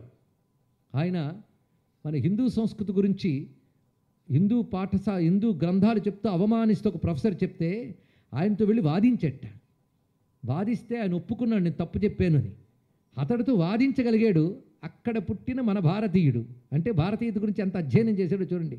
కనుకనే భారతదేశంలో ఉండి మనం ఏదో పొందుతున్నాం అనుకుంటున్నాం, కానీ ఇక్కడ ఉంటూ కూడా మన సంస్కృతి మనం తెలుసుకోలేకపోతున్నాం. అక్కడ వాడు తెలుసుకుని విమర్శించేవాడికి సమాధానం చెప్పాడు. అంతేకాదు ఆ పిల్లవాడు ఇంకో మాట చెప్పాడు, నేను ఇక్కడ తెలుగు అధ్యయనం చేస్తున్నాను, ధూర్జటి యొక్క పద్యంపై రీసెర్చ్ చేస్తున్నాను, ఆ విధంగా రీసెర్చ్ చేయమని ఒక ముస్లిం ప్రొఫెసర్ గారు నాకు ప్రేరణ కల్పించారని చెప్పాడు. ఇక్కడ దీన్ని బట్టి భాషకి సంస్కృతికి అధ్యయనానికి మతం అడ్డు కాదు, ఇది తెలుసుకోండి ఇక్కడ. అందుకే తెలుగు భాషా సంస్కృతి సమితి గనక ఒక్కసారి తెలుగులో పుట్టినటువంటి అద్భుతమైన విజ్ఞానాన్ని మనం ఆవిష్కరించుకుంటే ఒక్కొక్క భాషకు ఒక లక్షణం ఉంటుంది. ప్రతి భాషకి దాని గొప్పతనం దానికి ఉందండి. ఇక్కడ నా భాష గొప్పతనం చెప్తున్నానంటే ఇతర భాషలు తక్కువని కాదు. ప్రతి భాష అమ్మవారి రూపమని నమస్కరించేటువంటి సంస్కారం మనకుంది. భాషా రూప బృహత్సేన అంటాం ఇక్కడ. భాషలన్నీ అమ్మవారి రూపాలే, ఏ భాష అయినప్పటికీ. కానీ తెలుగు భాష గొప్పతనం చెప్పాలంటే ఒక్క సంగీతమేదో పాడునట్లు భాషించునప్పుడు వినిపించు భాష, రసభావముల సమర్పణ శక్తి యందున అమర భాషకు ధీటైన భాష, త్యాగరాజ మహర్షి ఆత్మలో రసభావముల ఐక్యమరసిన తెలుగు భాష, భాషలొక 10 తెలిసిన ప్రభువు చూచి భాషయన ఇద్ది అని పల్కినట్టి భాష అన్నారు కవి సమ్రాట్ విశ్వనాథ సత్యనారాయణ గారు. చూడండి ఎంత అందంగా చెప్పాడు. ఆ మధ్య ప్రయాణం చేస్తూ చేస్తూ ఒక ఇద్దరు తెలుగు వాళ్ళు ఒక చోట కూర్చొని తెలుగులో మాట్లాడుకుంటున్నట్టు విదేశాల్లో. అక్కడికి ఇద్దరు చైనీస్ వచ్చారండి, నిలబడి ఉన్నారు. వెంటనే వీళ్ళు ఇంగ్లీష్లో ఏమిటి అన్నారు. ఏమీ లేదు, మీరు మీ భాషలో మాట్లాడుతూ ఉండండి, వింటూ ఉంటే మ్యూజిక్ వింటున్నట్టుంది, హాయిగా ఉంది, మాట్లాడండి అన్నాడు. ఏమిటయ్యా అంటే ఆ భాష తెలుగు భాష. అందుకే త్యాగరాజ స్వామి వారు తమిళ దేశంలో తిరిగినా తెలుగులోనే ఎందుకు రచించారు ఇప్పుడు అర్థమైంది. తెలుగు భాషలో సంగీతం ఉంది, భాషలోనే సంగీతం కనబడుతుంది మనకి ఇక్కడ. అందుకే ఒక్క సంగీతమేదో పాడునట్లు భాషించునప్పుడు వినిపించు భాష, రసభావముల సమర్పణ శక్తి యందున అమర భాషకు ధీటైన భాష. అదొక గొప్ప మాట చెప్పారండి. ఆ మధ్య నేషనల్ సింపాజియం ఆఫ్ పోయిట్స్ జరిగింది కలకత్తాలో విశ్వనాథ్ గారి సమయంలో. అక్కడ ప్రతి వాళ్ళు వాళ్ళ భాషలో కవిత్వం చెప్పారు. పక్కన వాళ్ళు గౌరవిస్తూ కూర్చున్నారు, కానీ ఎవరికేం అర్థం కావట్లేదు ఆ భాష వాళ్ళకి తప్ప. ఎవరో ఇంగ్లీష్లోనూ హిందీలోనూ తర్జుమా చేస్తున్నారు. విశ్వనాథ సత్యనారాయణ గారి వంతు వచ్చింది. ఆయన ప్రారంభిస్తూనే మొదలుపెట్టాడండి ఎంత గొప్పగా. అటజని కాంచ భూమి సురుడంబర చుంబి శిరస్సరజ్జరి పటల ముహుర్ముహుర్లుట దభంగ తరంగ మృదంగ నిస్వన స్ఫుట నటనానుకూల పరిపుల్ల కలాప కలాపి జాలమున్ కటక చరత్కరేణుకర కంపిత సాలము శీతశైలమున్ అని ప్రారంభించాడు మహానుభావుడు. వెంటనే అందరూ కరతాళధ్వనులు చేశారు. ఏమర్థమైంది, ఏం అర్థం కాలేదు. కానీ ఏమొచ్చింది అంటే మీనింగ్ కంటే గొప్పదైన ఫీలింగ్ ఒకటి కలిగింది వాళ్ళకి. అక్కడ ఫీలింగ్ అక్కడ కొట్టింది వాళ్ళకి, ఆనందించారు. ఎందుకయ్యా అంటే సంస్కృతాన్ని కడుపు నిండా పెట్టుకోగలిగిన భాష తెలుగు భాష కనుక ఆయన ఒక మాట అక్కడ డిక్లేర్ చేశారండి. మొత్తం నేషనల్ పోయిట్స్ సింపాయిజంలో ఆయన చెప్పినటువంటి గొప్ప మాట ఏమిటంటే ప్రపంచంలో మహాకావ్యాలు పుట్టడానికి అనువైన భాషలు 2, ఒకటి సంస్కృతం, తర్వాత తెలుగు అన్నాడు మహానుభావుడు. చూడండి ఎంత గొప్ప మాట. అందుకే ఒక్కొక్క తెలుగులో వచ్చిన శిల్పము, ఒక పద్యం, ఒక పాట, ఎన్ని అందమైనటువంటి హొయ్యలు. అన్నమయ్యను తీసుకుందాం, తెలుగు ఎంత అందంగా అందిస్తాడో. అన్నమయ్య అనగానే పలుకుతేనెల తల్లి పవళించను, తేలికగా తేటగా ఉంటాయి అన్నమయ్య మాటలు. ఆ తెలుగే వేరు. అన్నమయ్య తెలుగు వింటూ ఉంటే తెలుగుగాడిగా పుట్టినందుకు గర్విస్తామండి, అంత గొప్పగా ఉంటుంది. తేట తెలుగు, అదివో అల్లదివో శ్రీహరివాసము, అందమైన మాటలు ప్రతిదీ కూడా. అదే మహానుభావుడు పాల నేత్రానల ప్రబల విద్యుల్లతాకేళి విహార లక్ష్మీనారసింహ ప్రళయ మారుత ఘోర భస్త్రికా ఫుత్కార లలిత నిశ్వాస డోలా రచనయ కులశైల కుంభిని కుముదగిత రవి గగన చలన విధి నిపుణ నిశ్చల నారసింహ అని వచ్చాడు ఇక్కడ. ఇదేమైనా తెలుగు అర్థమైందా? అర్థమడేందుకు నరసింహం కనబడ్డాడు చాలా దగ్గరికి ఇక్కడ. ఆ విధంగా ఆ స్ఫూర్తిని ఒక పాటలో ఇవ్వగలిగాం, ఒక పద్యంలో ఇవ్వగలిగాం. ఎంత అందంగా మందార మకరంద మాధుర్యమునదేలు మధుపంబు ఓవునే మదనములకు నిర్మల మందాకని వీచగలదూగు రాయంచను నీ తరంగిణులకు. ముందు చెప్పింది పాట, తర్వాత చెప్పింది పద్యం. దేనికదే అందం. పరిశీలించండి ఇక్కడ. ఆ తెలుగు పలుకులో ఉన్నటువంటి ఆ మాధుర్యం, ఆ దివ్యత్వం మనం కనిపెట్టుకుంటే భాషలొక 10 తెలిసిన ప్రభువు చూచి భాషయన ఇట్టిదని పలికినట్టి భాష. ఎంత గొప్పగా అన్నారు చూడండి. ఏదో తెలుగు వాళ్ళం కనుక తెలుగును మెచ్చుకుంటున్నాం అనుకుంటే 10 భాషలు తెలిసినటువంటి మరొక భాషవాడు భాష అంటే ఇదే అన్నట్ట. ఆయన తెలుగువాడు కాడు. ఆయన పేరేంటో తెలుసా? శ్రీకృష్ణదేవరాయలు. ఆయనకి భాషలు ఒక 10 తెలుసు. అంటే ఆడు సంస్కృతంలోనే కాకుండా తన మాతృభాష అయిన తుళు, తాను పాలించే కర్ణాటకం, దీనితో పాటు తమిళం, ఇన్ని భాషలు తెలుసా మహానుభావుడికి. అలాంటి ఆయన కళింగ దేశ దండయాత్రకు వెళుతూ వస్తూ వస్తూ వస్తూ త్రోవలో తెలుగునాట కృష్ణానదీ తీరంలో శ్రీకాకుళాంధ్ర మహావిష్ణువు సన్నిధిలో ఆ మహానుభావుడు ఏకాదశి ఉపవాసం చేసి విశ్రాంతి తీసుకుంటున్నట్ట. ఆ 12 ఘడియలు వస్తూ ఉంటే ఆయనకు ధ్యానంలో ఒక అద్భుతమైన మూర్తి గోచరించింది. ఆయన కనబడ్డవాడిని మనం ఇవాళ చూద్దామా? సిద్ధమేనా? కృష్ణాష్టమి కదా, ఎలా ఉన్నాడో చూడం. తెలుగు పదాలు ఒక తుళు భాషవాడు రచించిన తెలుగు మాట.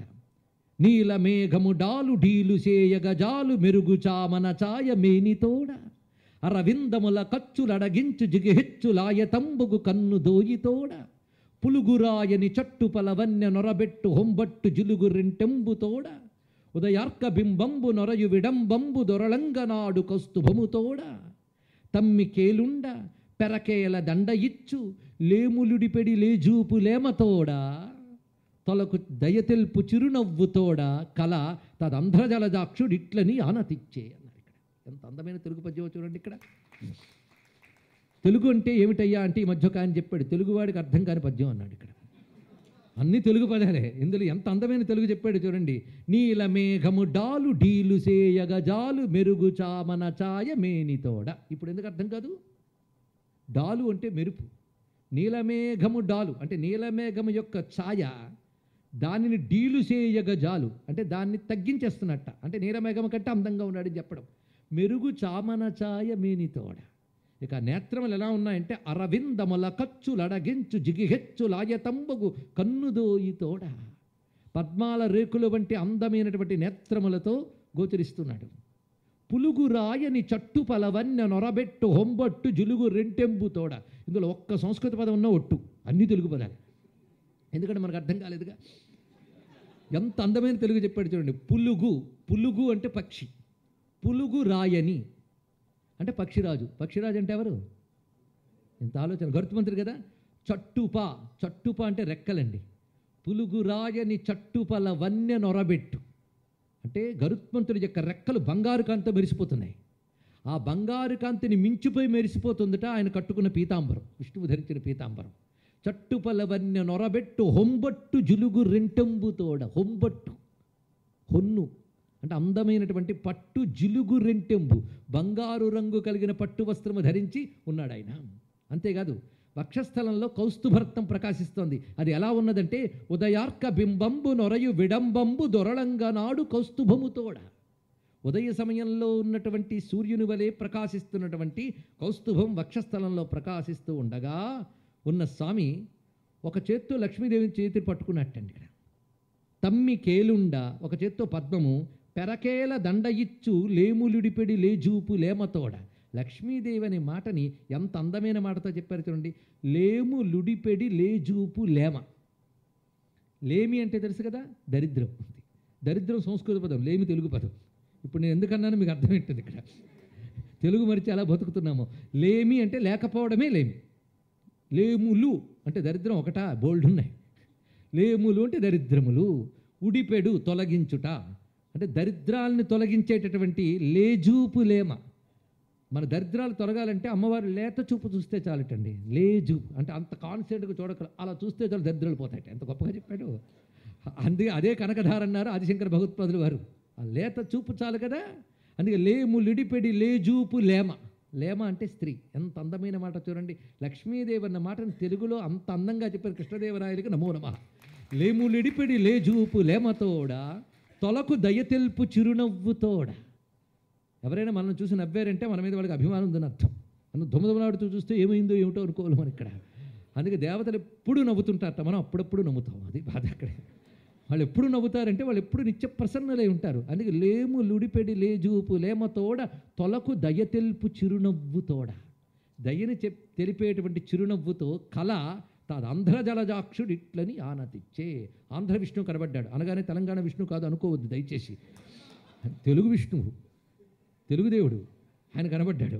కనబడి ఒక మాట ఇచ్చాట, నువ్వు గొప్ప కవివయ్యా, మంచి కావ్యం రాయని. ఎవడికి పెడితే వాడికి చెప్తే రాసేయగలడా అండి? కృష్ణదేవుని సెలెక్ట్ చేసుకుని చెప్పాడు మహానుభావుడు. రాయగలిగే వాడికే రాయమని చెప్పాడు. అంతేగాని ఎవరు పెడితే వాళ్ళు రాయమంటే రాయగలరా? నువ్వు రాయు అన్నాడు. ఏమిటి రాయాలంటే సబ్జెక్ట్ ఆయనే ఇచ్చాడండి. విష్ణువే ఇచ్చాడు సబ్జెక్టు. ఏమిటా విష్ణు అంటే తాను ముడిచిపెట్టినటువంటి దండ తీసి నాకు ఇచ్చిన ఒక ఆవిడున్నది, ఆవిడ కథ రాయన్నాడు. ఎవరో తెలుసా? చూడుకుడిత్తి నాంచియార్ గోదాదేవి తాను అలంకరించుకుని రంగనాథునికి ఇచ్చినది ఆవిడ. దాన్ని మురిసిపోయాడు ఆయన. అంటే సరే అన్నాడు. అంటే ఆమె కథను రాయమన్నాడు. గోదాదేవి కథని కావ్యంగా రాయమని విష్ణువు చెప్పాడు. ఆ ముక్త మాల్యద తాను తీసి ఇచ్చిన మాలను భగవంతుడికి సమర్పించింది అని దీని యొక్క అర్థం. అది రాయమని చెప్పాడు. అయితే సబ్జెక్ట్ ఆయన ఇచ్చాడు, లాంగ్వేజ్ కూడా ఆయన డిక్టేట్ చేశాడండి. ఇక్కడ తెలుగులో రాయు అన్నాడు, ఆయన చెప్పాడు. అక్కడ తెలుగులో రాయని చెప్పట. ఇదేమైనా బాగుందా అండి? కన్నడ భాషకు సంబంధించిన కవిని పట్టుకుని తమిళం ఆవిడ కథని తెలుగులో రాయమన్నాడు. ఎంత మహానుభావుడు చూడండి. ఇక్కడ గొప్ప చిక్కు పెట్టారు వీళ్ళందరూ కూడా. తెలుగులో ఎందుకు తెలుగు రాయాలో చెప్పాడు. విష్ణువు నోట పలికింది మాట అంటున్నాడు కృష్ణదేవరాయలు. అంటే భాష కృష్ణదేవరాయలది, భావం విష్ణువుది. అంటే విష్ణువు ఎంత అందంగా అన్నాడో చూడండి. తెలుగు అదేల ఎన్న దేశంబు తెలుగు, ఏను తెలుగు వల్లభుండ, తెలుగో కండ. ఎంత అందంగా అన్నాడో చూడండి. తెలుగులో ఎందుకు రాయమన్నానంటే, తెలుగు అదేల ఎన్న దేశంబు తెలుగు, పార్టీ కాదండి, ప్రాంతం పేరు. ఇది తెలుగు దేశం అనగా పార్టీ కాదు, ప్రాంతము.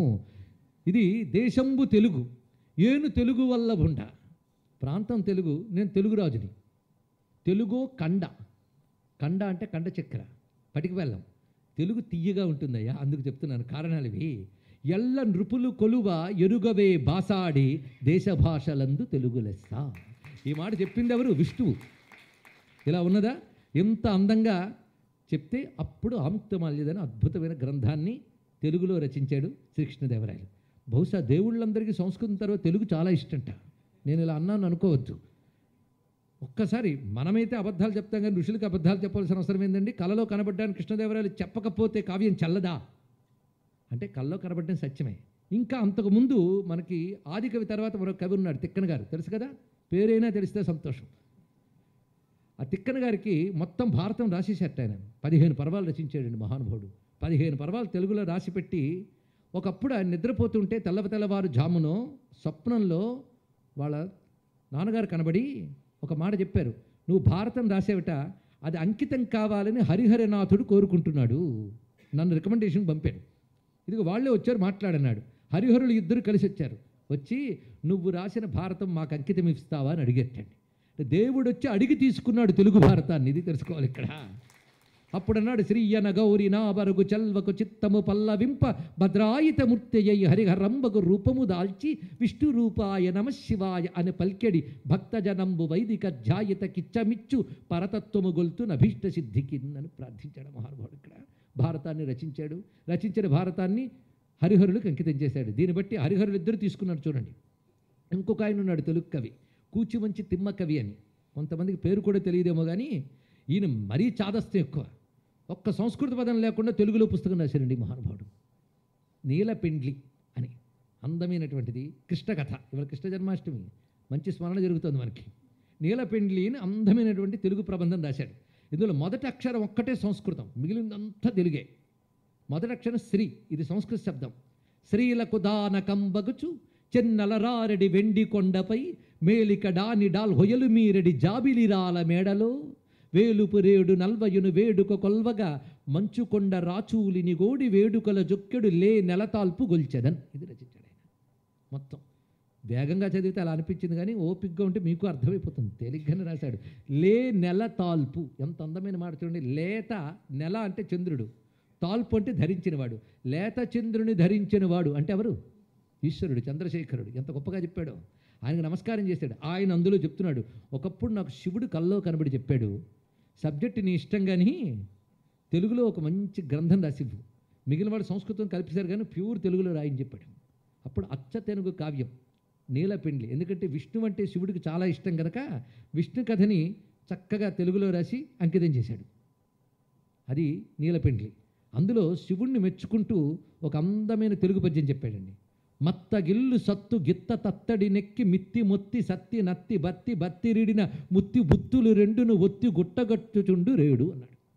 అంత అందమైన పద్యం. ఇలాంటి మీ పిల్లల చేత చదివిస్తే అంత బాగుంటుందండి. పెదాలు సరిగ్గా కలుస్తున్నాయో లేదో తెలియదు, నాభి నుంచో హృదయం నుంచో పదం పలుకుతుందో లేదో తెలియదు, ట్వింకిల్ ట్వింకిల్ అంటుంటే మురిసిపోతున్నాం మనం ఇక్కడ. ట్వింకిల్స్ ఎందుకండి మనకి? గుండెలోంచి నాభిలోంచి పలుకుతున్న శబ్దం. అందుకు ఒక తెలుగు పద్యం నోరారా చదివితే 10 ప్రాణాయామాలు చేసినంత, ఇందులో సందేహమేం లేదండి. ఇక్కడ ఒక సంస్కృత శ్లోకం ఒక తెలుగు పద్యం చదివితే ఆ ఛందస్సుకు ఉంటుందండి శక్తి. సంగీతానికి రాగం, సాహిత్యానికి ఛందస్సు ప్రాణం ఇస్తాయి. తెలుసుకోండి. ఇక్కడ ఊరికినే ఛందస్సులు పేర్లు పెట్టలేదు, ఆ లక్షణం అందులో ఉంటుంది ఇక్కడ. అది దాని యొక్క అందం. మత్తగిల్లు సత్తు గిత్త తత్తడి నెక్కి, ఇంత తెలుగు మాటలే. మత్తగిల్లు సత్తు గిత్త, గిత్త అంటే తెలుసు కదా, ఏమిటి? ఎద్దు. తెలుగులోనే చెప్తా అర్థం కూడా, 2 పదాలు ఉన్నాయి, గిత్త, ఎద్దు. ఆ ఎద్దు ఎలా ఉందంటే మత్తగిల్లు, మంచి మదించినటువంటి ఎద్దు, పైగా సత్తు గిత్త అంటే సత్తువు కలిగిన గిత్త. అంటే ఎవరండి? నందీశ్వరుడు.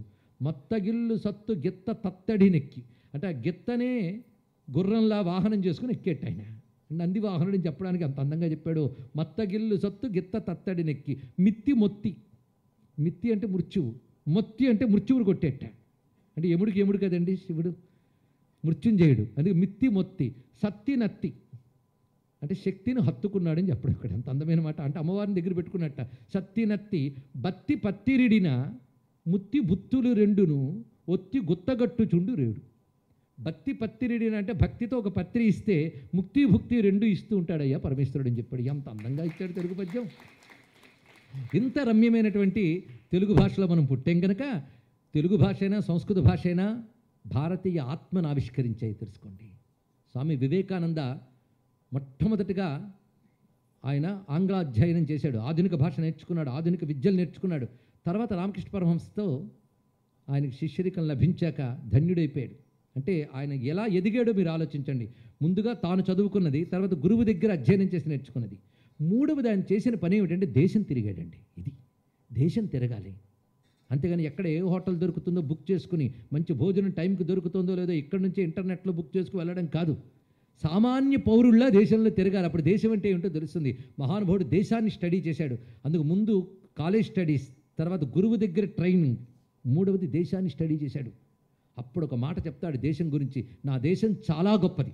ఎందుకంటే ఒక ప్రాంతం నుంచి మరొక ప్రాంతంలోకి వెళ్ళేటప్పటికల్లా భాష మారిపోతుంది, కట్టుబొట్టు మారిపోతాయి, ఆహార విహారాలు మారిపోతాయి, ఆచార వ్యవహారాలు మారిపోతాయి. ఇన్ని మారిపోతాయి కానీ భారతదేశం అంతా ఒకటే ఆత్మ, ఒకటే స్వభావం, ఒకటే సంస్కారం కనబడుతుంది. తెలుసుకోండి ఇక్కడ. అందుకే తమిళమైన, తెలుగు అయినా, హిందీ అయినా ఏదైనప్పటికి కూడా ఆసేతు సీతాచలం భారతీయ ఆత్మ ఒక్కటే, భారతీయ సంస్కారం ఒక్కటే, భారతీయ ఆలోచన విధానం ఒక్కటే. అది వేదాలలో చిగురించి, పురాణాల్లో పల్లవించి, కావ్యాల్లో ఫలించి, ప్రపంచమంతా భారతదేశమంతా వ్యాపించింది. తెలుసుకోవాలి ఇక్కడ. ఈ మాట చెప్తాడు. అందుకే ఏ భాష అయినప్పటికి కూడా ఆవిష్కరింపబడుతుంది భారతీయ ఆత్మే.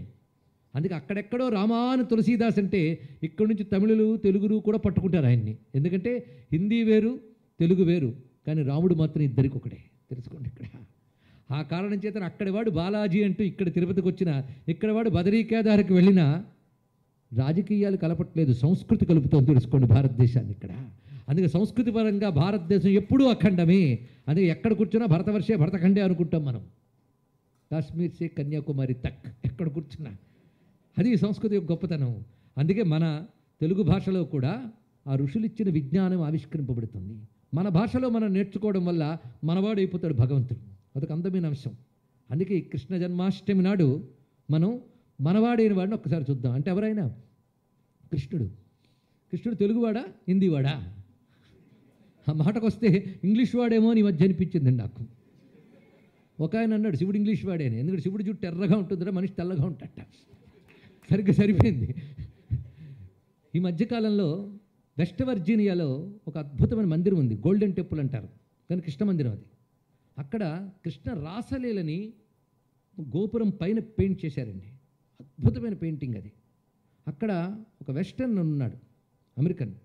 ఆయన అక్కడ నాతో మాట్లాడుతుంటే నా పెయింటింగ్ చూసి అంత అద్భుతంగా ఉందా అన్నాను. అద్భుతం అంటే అందంగా ఉండడమే కాదు, భాగవతం హృదయాన్ని అర్థం చేసుకుని వేశాడు అక్కడ. చూసారా? అది చూసి ఇంత అద్భుతంగా పెయింట్ చేశారు ఎవరు అని అడిగాను. ఒక ఇటాలియన్ పెయింట్ చేశాడని చెప్పాడు ఆయన. నేను వెంటనే ఒక మాట అన్నాను, ఒక ఇండియన్ థాట్ని ఒక ఇటాలియన్ ఎంత బాగా అర్థం చేసుకున్నాడో అన్నాను నేను. అనగానే ఆయనకు పౌరుషం వచ్చిందండి అమెరికన్కి. It is not Indian thought, it is universal thought అన్నాడు ఆయన. నాకు ఆనందం కలిగింది. అదే సమయంలో ఇంకో మాట అన్నాను, but that universal thought came from India అని. గుర్తుపెట్టుకోండి ఇక్కడ, అది మర్చిపోవద్దు ఇక్కడ. అందుకు కృష్ణుడు రాముడు ఎవరి వాళ్ళు అయ్యంటే ఎవరి వాళ్ళు కారు. ఆశ్చర్యం అండి. నేను మాటిమాటికి విదేశాన్ని చెప్తున్నాను అనుకోవద్దు. ఇండియన్ నెస్ అంటే భారతీయతకి ఉన్నటువంటి యూనివర్సాలిటీ చెప్పాలని నా తాపత్రయం, మరొకటి కాదు. ఈ మధ్యలో కాలిఫోర్నియాలో శాన్ ఫ్రాన్సిస్కోకి సమీపంలో మౌంట్ మడెన్నా అని ఒక పర్వతం ఉంది. ఆ పర్వతంలో ఒక విశాలమైన శిఖర ప్రాంతములన్నీ కలిపి ఒక అద్భుతమైన క్షేత్రం. ఆ క్షేత్రంకి వెళితే అక్కడ పూజారుల దగ్గర నుంచి అందరూ అమెరికన్లే. అక్కడున్న దేవుళ్ళు ఎవరయ్యా అంటే ఒక చోట అద్భుతమైన గణపతి, ఒక చోట గొప్ప హనుమంతుడు ఉన్నారు. అంటే వాళ్ళని అంత ఇన్స్పైర్ చేస్తున్నాడు ఆంజనేయ స్వామి వారు. చూడండి ఇక్కడ మరొక చోట అద్భుతమైన కృష్ణమూర్తిని చూశాను. దీన్ని బట్టి అనిపిస్తుంది కృష్ణుడు తెలుగువాడా హిందీవాడా అనుకుంటే ఇక్కడ అనుకుంటూ ఉంటే ఇంగ్లీష్ వాడు కూడా అని ఇప్పుడు తెలిసింది నాకు. మొత్తానికి భారతీయ సంస్కృతి విశ్వజనీనము, ఇది కూడా తెలుసుకోవాలి. ఏ దేశానికైనా ఏ కాలానికైనా పనికొచ్చేటటువంటి సంస్కృతి మనది, ఇది గ్రహించవలసింది. అయ్యా కాలం మారిపోయింది కదండి, ఇంకా అవే పాత మాటలా అని. అందుకే సంస్కృతికి ఒక అందమైన పేరుంది తెలుసా, సనాతన ధర్మం. అంతే కదా. సనాతనం అనే పదానికి అర్థం తెలుసా, ఎటర్నల్. సనాత్ అంటే సనాతనం అంటే శాశ్వతం అన్నారు ఇక్కడ. ఎటర్నల్ ఇది మారదండి అన్నాడు. మారకుండా ఎలా ఉంటుందండి అంటే పాతకాలంలో సూర్యుడు తూర్పును ఉదయించును, ఇప్పుడు వెరైటీగా పడమట ఉదయిస్తున్నాడు. అవునా కాదు కదా. అదే పాతకాలం మనం ఏడుపు వచ్చినప్పుడు నవ్వితిమి, అవునా. ఏడుపు వచ్చినప్పుడు ఏడ్చాడు, నవ్వు వచ్చినప్పుడు నవ్వాం. అప్పుడు అంతే ఇప్పుడు అంతే. ఏం మారిందండి మానవుడు, వాడి స్వభావము, రాగము, ద్వేషము, కోపము, తాపం ఏం మారే. కనుక మానవుడు, మానవ స్వభావం, ప్రకృతి ఎప్పుడూ మారదు. ప్రకృతిని బేస్ చేసుకుని చెప్పినటువంటి భారతీయ సంస్కృతి ఎప్పుడు మారదు తెలుసుకోండి ఇక్కడ. అది సనాతన ధర్మం యొక్క గొప్పతనం. ఈ సనాతన ధర్మం ప్రతిష్టాపన యొక్క విశేషం ఏంటంటే బహుశా ఈ దేశానికి ఉన్న శక్తి ఏమిటో కానీ ప్రపంచాన్ని బాగు చేయాలంటే ముందు ఈ దేశంలోనే భగవంతుడు అవతరిస్తాడు. అది దీనికి ఉన్నటువంటి అంశం. ఎందుకంటే ఋషులు దేవతలు నడయాడినటువంటి భూమి ఇది. అలా అవతరించారు. అవతరించిన వాళ్ళలో రాముడు, కృష్ణుడు వీళ్ళందరినీ కూడా మనం చెప్పుకుంటున్నాం. అందులో కృష్ణ పరమాత్మ ఏమి అద్భుతమైనటువంటి వ్యక్తి అండి. కృష్ణుడు లాంటి వ్యక్తిత్వాన్ని మనం ఆలోచిస్తే ఆయన ఒక సంపూర్ణమైనటువంటి దైవత్వం కనబడుతుంది. ధర్మము ఏది చెప్పిందో అది తాను పాటించి చూపిస్తాడు. కొందరు అంటూ ఉంటారు రాముడు మంచి బాలుడు, కృష్ణుడు మాయిగాడని. కానీ చాలా పొరపాటు అండి. రాముడే పెద్ద మాయిదారు రాముడు, కృష్ణుడే దాపరికం లేని దేవుడు. ఇది తెలుసుకోండి. చాలామందికి తెలియదు. ఇవాళ కొత్త డిక్లరేషన్ ఇలా చెప్పాను. రాముడిని ఏదో అన్నాను అనుకోవద్దు. రాముడు మాయిదారిగాడే. ఎందుకంటే రాముడు సాక్షాత్ విష్ణువు, అది ఆయనకు తెలుసు. కానీ ఎవరైనా కాదు కాదు మానవుడిని అంటూ ఉంటాడు చివరి వరకు. అది కూడా వచ్చింది ఆయన దగ్గర పెద్ద చిక్కు. అది కూడా ఎందుకన్నాడు తెలుసా, చిట్ట చివరికి రావణ సంహారం అయిపోయాక శివుడు వచ్చి అంటాడు నువ్వు విష్ణువు అని. కాదు కాదు ఆత్మానం మానుషం మన్యే రామం దశరథాత్మజం, నేను దశరథుడి కొడుకుని మనిషిని అన్నాడు ఇక్కడ. అంటే శివుడు అబద్ధం ఆడన్న అర్థం కాదు. నువ్వు అలాంటి మాటలే చెప్పగయ్యా శివ. వీళ్ళందరూ ఏమనుకుంటారు తెలుసా, విష్ణువు కనుక అంత గొప్పగా ఉన్నాడు కానీ మనం ఉండగలమా అంటారు. అది వచ్చింది బాధ. అందుకు నేను మానవుడి బలే పుడుతూ హ్యూమన్ లిమిటేషన్స్లోనే ఎంత గొప్పగా ఉండొచ్చో చూపించాను. మానవుడికి ఆదర్శం ఉండడానికి నేను ఇలా ప్రవర్తించానని చెప్పాడు మహానుభావుడు. చూసారా, ఇంత గొప్ప రాముడు మనకు ఎందుకు దొరికాడంటే మనుషుల కోసం దొరికాడు. మనం ఎలా ఉండాలో చూపించడానికి వచ్చాడు రాముడు. అంతేకాదు రాముడు అన్నిట్లో పర్ఫెక్ట్ అండి. మీరు ఒక్కసారి ఆలోచించండి. రాముడు గొప్ప అందగాడు. ఎంత అందగాడో మా హనుమంతున్నారు కానీ చెప్తాడు ఎంత వర్ణించాడు సీతమ్మ దగ్గర. ఆ శరీరము, ఆ లక్షణము, సొగసు చూడతరమా. త్యాగరాజ స్వామి రాముడు అందం గురించి అడిగారు. మనం హీరోయిన్లకు పట్టుకొచ్చాం పాటని. ఆయన మాత్రం ఎంత అందంగా రాముడిని వర్ణించాడు. సొగసు చూడతరమా, అంత అందమండి ఇక్కడ. సామాన్యమా, కోటి మన్మధులైన సాటిరాని సొగసు నాటియున్నది మదిని మేటి శ్రీరామ అన్నాడు త్యాగయ్య. అంత అందమైన సౌందర్యం. సాధారణంగా మనిషి అందంగా ఉంటే గుణం బాగుండదు లోకంలో. కానీ నీకు మనిషి అందమే, గుణము అందమే. కొందరికి రెండూ బాగుంటాయని కానీ బలం ఉండదు, ఈయనకి అది కూడా ఉంది. కొందరు మూడు బాగుంటాయని ధర్మం ఉండదు, ఈయనకి అది కూడా ఉన్నది.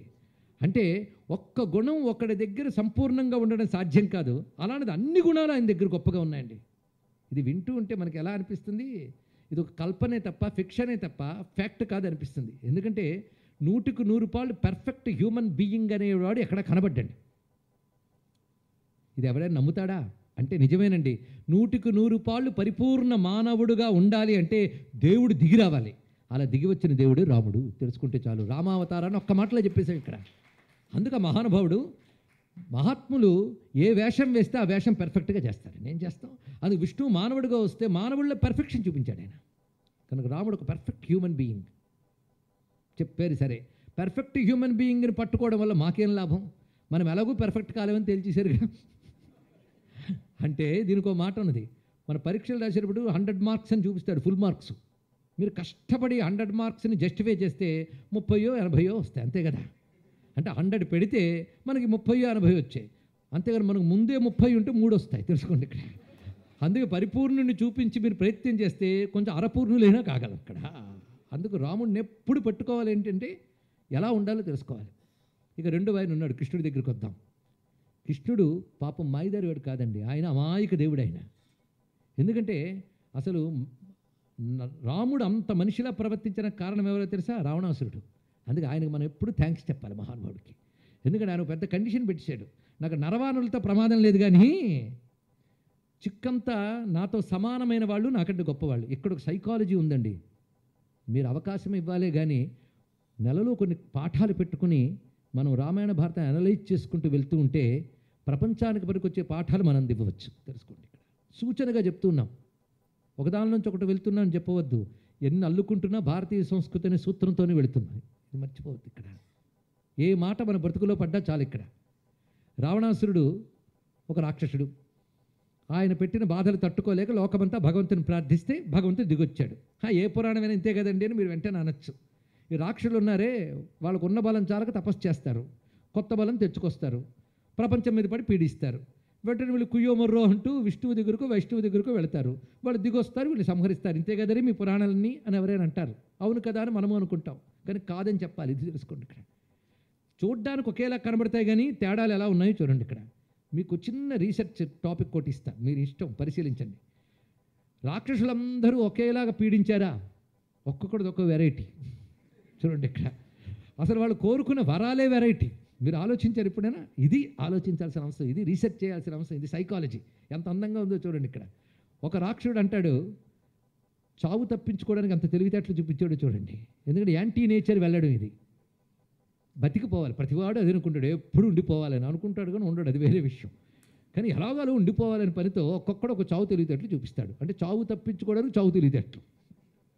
అందులో ఒక ఆయన ఉన్నాడు, ఆయన ఏమంటాడంటే పగలు కాదు రాత్రి కాదు, వెలుగు కాదు చీకటి కాదు, లోపల కాదు బయట కాదు అన్నాడు.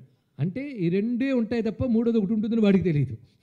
వీడు మేధావి అయితే మహామేధావి. చూడండి ఇక్కడ నేచర్ని మనం కంట్రోల్లో పెట్టుకున్నామని అహంకరిస్తూ ఉంటే నేచర్ని నిన్ను కూడా కంట్రోల్ పెట్టుకుని సూపర్ నేచర్ ఒకటి ఉందయ్యా అని చెప్తోంది భారతీయ సంస్కృతి. తెలుసుకోండి. ఇక్కడ అందుకు అంతా మన నిర్వాకమే అనుకునే రాక్షస నాగరికత మీద మొట్టికే పెట్టాడు ఇప్పుడు మహర్షి. తెలుసుకోండి. ఇక్కడ అందుకు ఆ రాక్షసుడి పేరేంటండి ఇందాక చెప్పినవాడు? చూసారా, మీరే చెప్తాను, నేనేం చెప్పక్కర్లేదు. ఇంకొక ఆయన ఉన్నాడు, నాకు మగాళ్ళతో పెద్ద ప్రాబ్లం లేదు, మగాళ్ళతోనే ప్రాబ్లం కానీ ఆడవాళ్ళు ఏముండదు, ఆఫ్టర్ ఆల్ ఆడవాళ్ళు అన్నట్టు. ఎవడు? మహిషాసురుడు. చూసారా ఎంత నాలెడ్జ్ ఉందో మీకు. సార్ మీకు తెలుసు, మీకు తెలుసు, మీకు తెలిసిందే నేను చెప్తున్నాను, కొత్తదేం లేదు. వాడి పేరేంటి? మహిషాసురుడు. After all ఆడదన్నాడండి.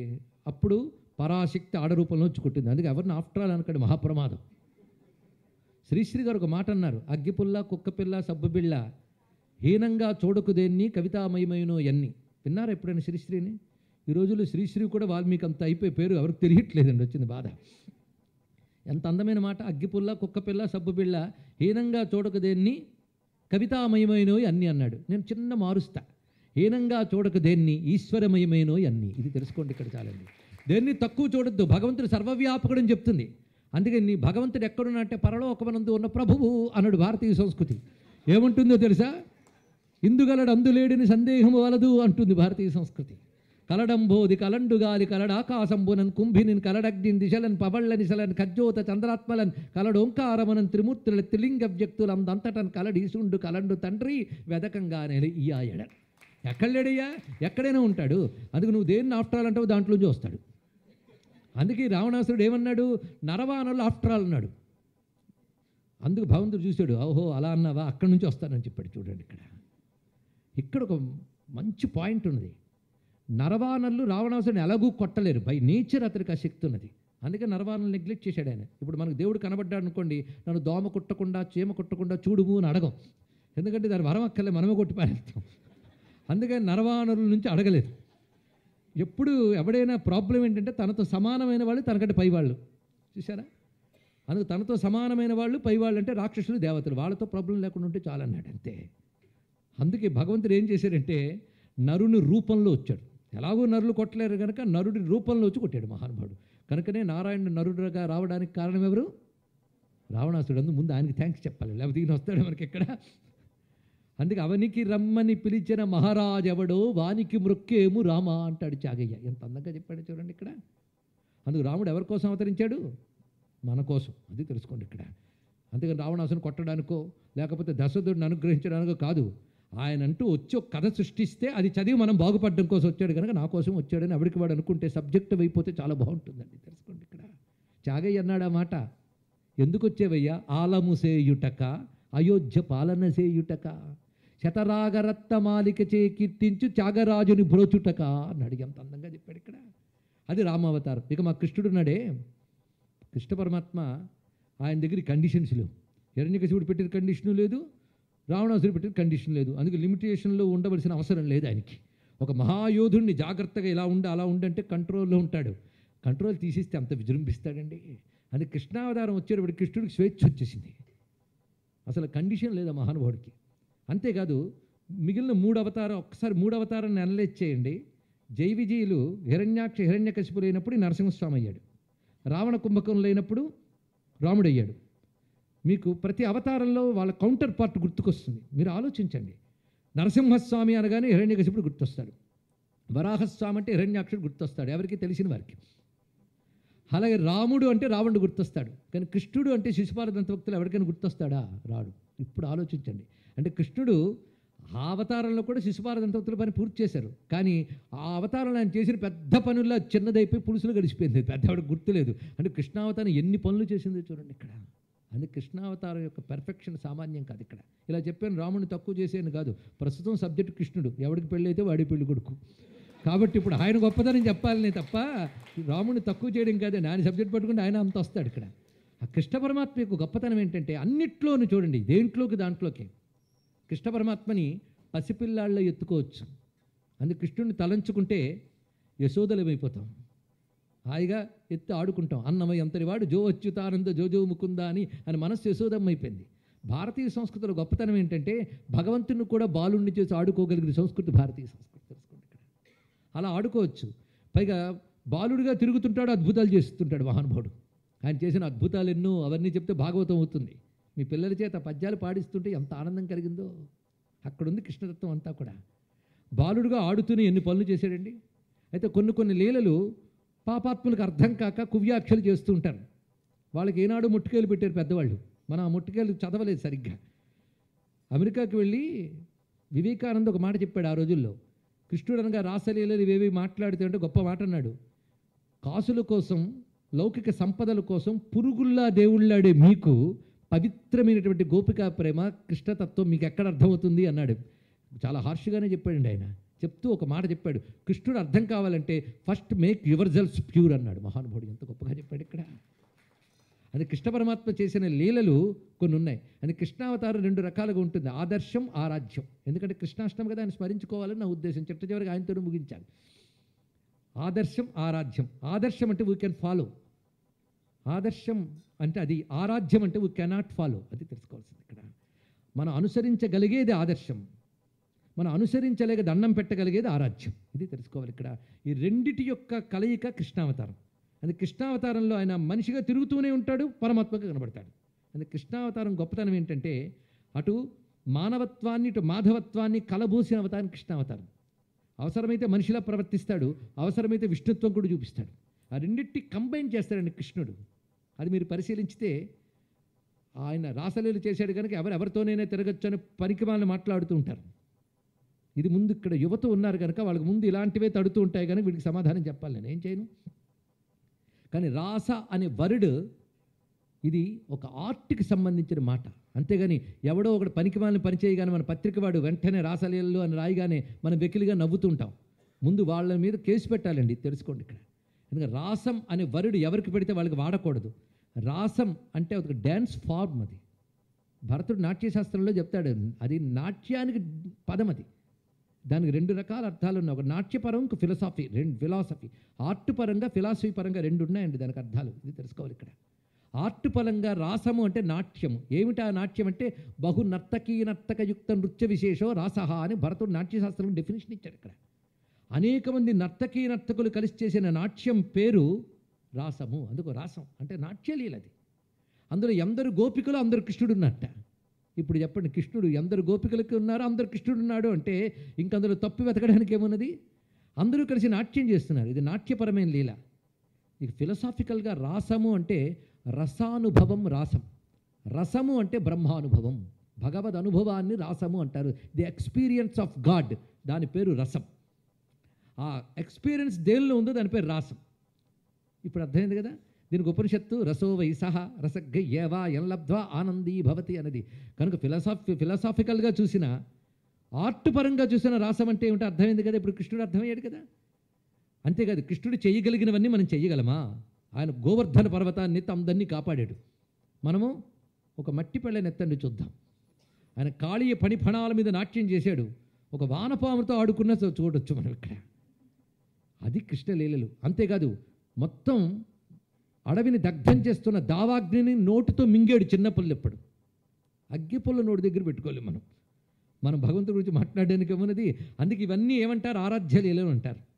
ఆదర్శ లీల అంటే ధర్మం. ధర్మంలో రాముడికి ఏమీ తీసిపోడండి కృష్ణ పరమాత్మ. ఎంత ధర్మంగా ప్రవర్తిస్తారంటే, తాను తిరిగి దేవకీ వసుదేవులకి వద్దకు వచ్చి చెరసాల నుంచి విడిపించిన తర్వాత వాళ్ళ కాళ్ళ మీద పడి ఒక మాట అంటాడు.